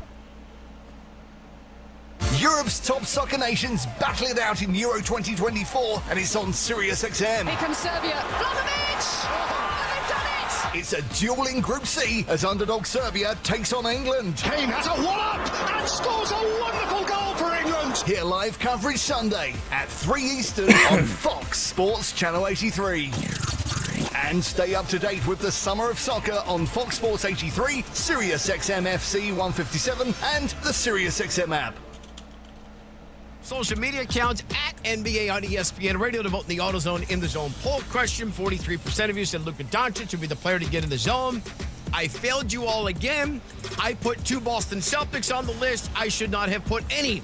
The proper answer is the entire Dallas Mavericks team. 106-67. Dallas by 39, setting up Game 5 Monday night. Kesty, PJ, George, back to you. Hey, we're in the zone, still in the zone, and guys who haven't played in weeks, hoping to see some of that zone. A.J. Lawson, second-year guard coming in for Dallas. PJ, the Celtics are going to lose their 6th straight time in the finals with a chance to clinch the championship on the road. The last time they won a road game to clinch was also in Texas, in Houston. Cornbread Maxwell There of will the be Celtics some in who 81. theorized they wanted to clinch it at home. I'm not buying that. And I guarantee Joe Mazzulla's not buying it either. But at this point, why not? Right? We're going to burn this one and say, hey, we're heading home as Mikhailuk for Boston can't hit the topside three, rebounded by Dallas. I'll tell you what, Kesty, observation, we know this series is far from over. George Sedano has done an exceptional job in the timeouts, relaying to us short. Hardaway feeling it, PJ. 4 for 4 from That's three. a good sign Wow. for him for the next game, but I think George can take the rest of the night off. We'll send him for early dinner. He would appreciate You that. know what? If you want, I can get the table for us ready at the restaurant. That would be very considerate of you, Mr. Sedano. As Pritchard misses the three, I want to add, it would be the first time he's been early to dinner on this entire finals trip. Well, but he's working hard doing a He's talk a West show. Coast star. He's got to do his own radio show in addition to working with us. By the way, the lead is 42. Another and one. Hardaway makes it 45. He's 5 for 5. off the bench from three-point land. Tim Hardaway is going to earn some playing time. Tim Hardaway was 0 for 7 for the finals from the field. He has hit 5 3-pointers in garbage time here in Game 4. 112-67. The rout continues. Mikhailuk catch and shoot three. Doesn't have an answer for Boston. Rebounded by Hardaway. You know they want him to shoot. Of course. Here's Hardaway negotiating traffic. Launches a three. That one's Missed no it. good. Rebounded by Svi. That was a definite heat check right there. Two players in his face as Cornette lifts from 10 and misses it. We're going to go deep into the Boston bench in a moment. We're heading up to Maine, I think, as a matter of fact. Of the Maine Celtics about to come in as Hardy drills a three. Guys who haven't seen the light of day hitting triples here tonight feel like Oprah. You get a three. You get a three. And it's 115-67 Dallas. Jordan Walsh also at the scorer's table for the Celtics. 5:40 to go here as Mikhailuk steps back for three. Two big hops and finally There drills we a go, triple. Svi. Svi getting some points. He had been 0 for 6 before that triple. 115-70 Mavericks. And a whistle. Oh, they actually had to blow the whistle because Hardaway nearly got knocked off the block as he ran into Luke Cornette that time. About the only thing that could slow down Tim Hardaway Jr. Dwight Powell is out. Olivier Maxence Prosper, they call him Omax. Omax, that's the one of rookie is our in. NBA Academy guys who's been hurt. From Canada. Very happy Canada. with him. Nice that he gets a chance to play in the finals here. He's going to be a good player in this league. Ramesh Keita is in as well for Boston. Here's Lawson off the inbound, drives, can't convert. O'Shea Brissett has it, still 5:16 to go. Going to look a little G League-ish here down the stretch as Brissett misses the shot as he gets fouled. 115-70, Dallas leading Boston. Should point out, Kesty, I know Dallas listeners are certainly aware of this. First time Dallas has scored 100 points in the finals. That's a great point.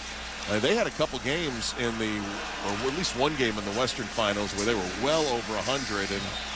And Jason Kidd told us on a couple of occasions, if you had told me that we held Boston to 107, 105, 106, I think we'd get a couple of those. Oh no, for sure. He thought he would have guaranteed for certain. It was against Oklahoma City. Put up 119 points in one of those games. Yep, 117, 119. 5 minutes to go here. Here's Omax, blocked Missed by it. Keita. And it goes off of Omax and out of bounds. How about Dallas? 8 field goals in this quarter. 7 of them are three-point shots, guys. We said they needed threes to get to 100 and to beat Boston. No, I absolutely did not. 115-72. Dallas. Pritchard lofts for Keita, grabs it and flushes at the rim. Because, talking about that OKC reminds me the point that I left dangling out there a long time ago. Derek Jones Jr., the defensive matchups he's had. First round, Paul George. Second round, Shai Gilgeous-Alexander. Third round, Ant-Man. Anthony Edwards. And then Tatum or Brown in this series. that is some pretty challenging defensive work. Saw Paul George before the game. Did some work over on ESPN, as well as Brissett misses a shot. We have 4:15 to go here. Dallas 115-74, and put 2 more on the board. Jaden Hardy loves this time of game. It took him a little while to get on track. Jaden Hardy's played really well in meaningful minutes in this series. First couple minutes, he looked like he was not engaged. Pritchard hits a 3 from outside. That's a good Long-awaited sign. 3. That is a good sign. 0 for 5 tonight, had been 1 for 9 in the final coming in. 117-77. 40-point lead for Dallas. Morris missing the topside jam. Missing the shot. Jordan Walsh grabs a rebound. Walsh, the rookie from Arkansas. Pritchard, three-pointer, might have got deflected by Lawson, who came to close out. The outlet pass was tipped, controlled by Omax. Down to Lawson for the layup for Dallas. Those three-point numbers coming in, by the way, Dallas was shooting 37% in the postseason, only 28% in the finals, and only 25% from other shooters than Luka and Kyrie. So finally get going. Over 40% tonight. 3 minutes to go in Game 4 as we get set for a Game 5 in Boston. We had a near steal by the Mavericks and a foul against Dallas, which leads 119-77.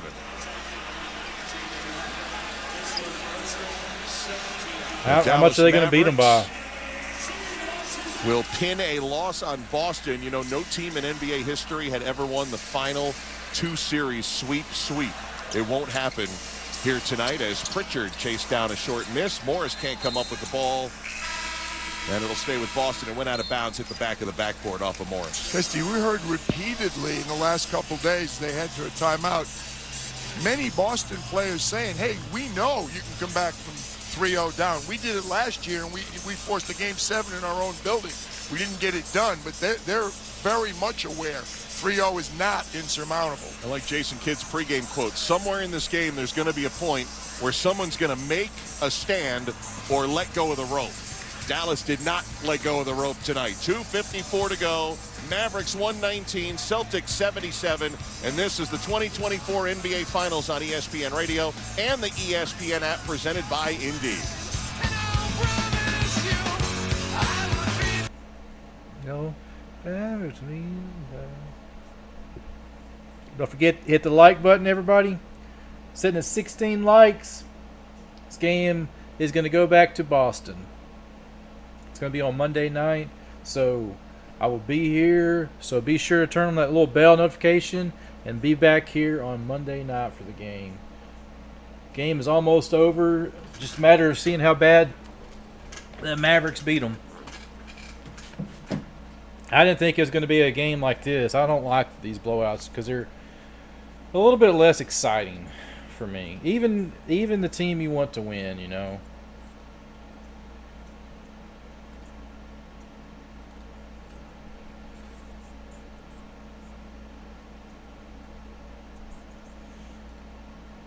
Boom, boom, boom.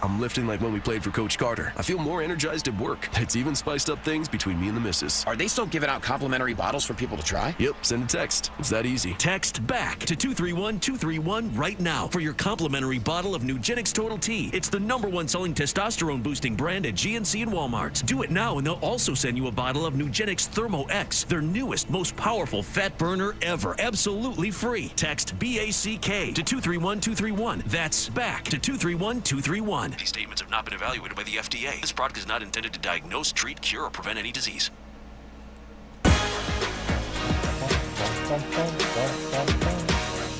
Kevin Winter with you inside our Granger studio. How'd the night go for the city of Boston? Yankees 8, Red Sox 1. There's your final. All right, here's your schedule the next 3 days on ESPN Radio. Coverage of the Sox Yanks tomorrow night. We got our Saturday game of the week, 6:30 p.m. Eastern time. Sox Yanks Sunday Night Baseball beginning at 6 Eastern time. And, oh yeah, what the heck. Coverage of Game 5 of these NBA Finals Monday night, 7:30 p.m. Eastern time, back in Boston. Kesty, PJ, George, back to you for the final, well, whatever we're doing here. Yeah, I think we've had enough precincts for quite some time to call it. Are we going to weasel our way into Fenway Sunday night? We're going to try. John Boog Shambi, I was going to say, Boog better let us in the booth. We don't get tossed beforehand. 119-77, Dallas the lead. In the history of the NBA playoffs, teams that are up 3-0, we know they've never lost. 95 of those series ended in a sweep. So there will not be a 96 tonight as Jordan Walsh penetrates, throws one up, no. The shot attempt on the weak side, Brissett, got deflected out of bounds to Dallas. 46 series ended in 5 games after the team was up 3-0.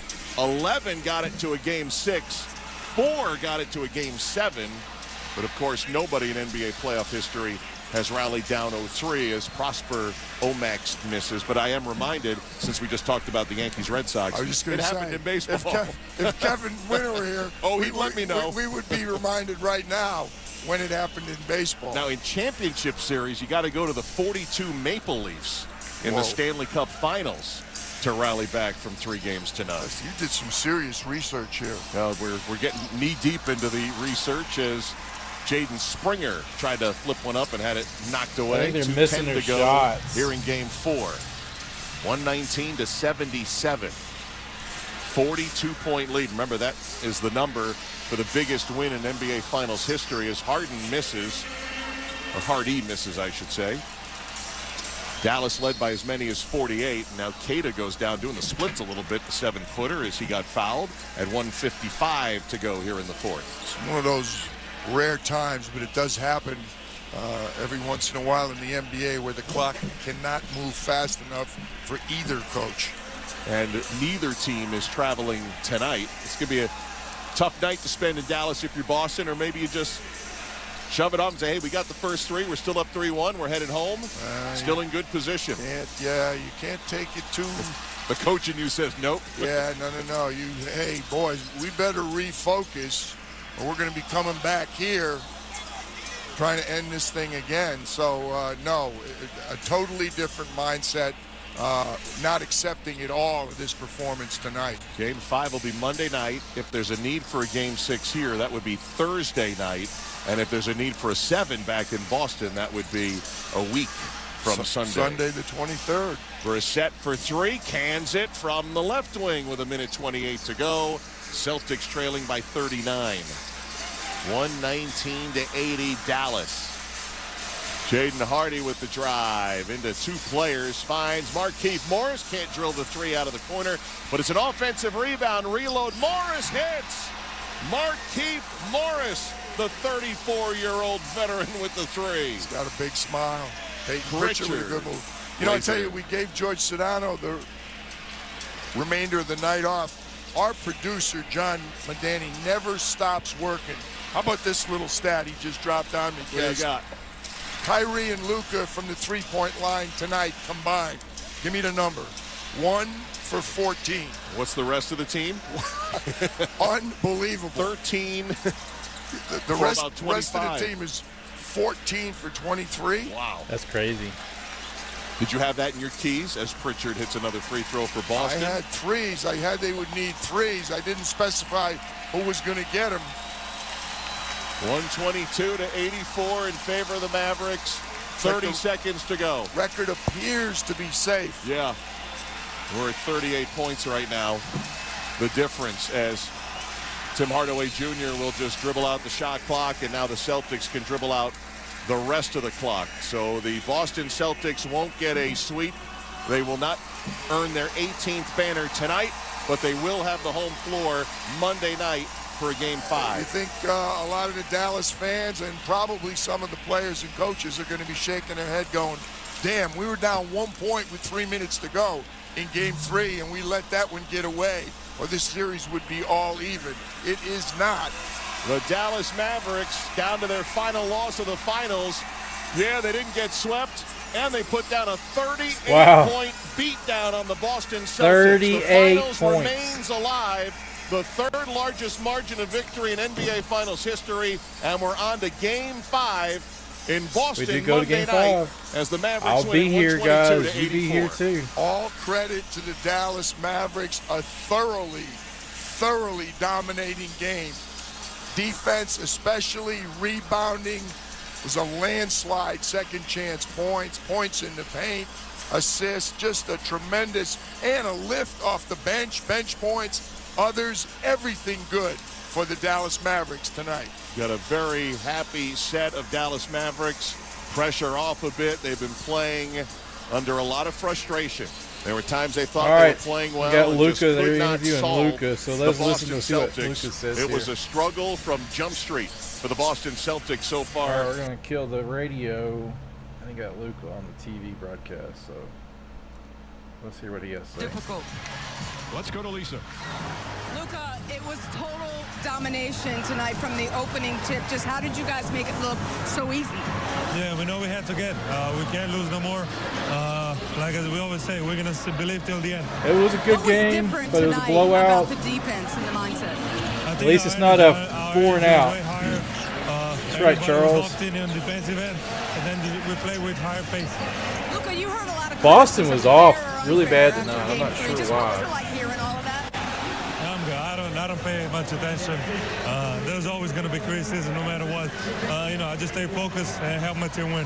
Now, it's just one win, but it feels like it could have been a statement win. How do you take this game and the momentum that you got here tonight? How do you take that to Boston for Game 5? We got to play the same way. We know how tough it is to play there. I know their fans, they're going to be loud, so we got to stay focused. We got to do the same things we did today. All right, thank you, Luka. Congrats on the win. You hear what he had to say. They have to stay focused. Can't let it get in their heads. Kyrie's got to have a good game.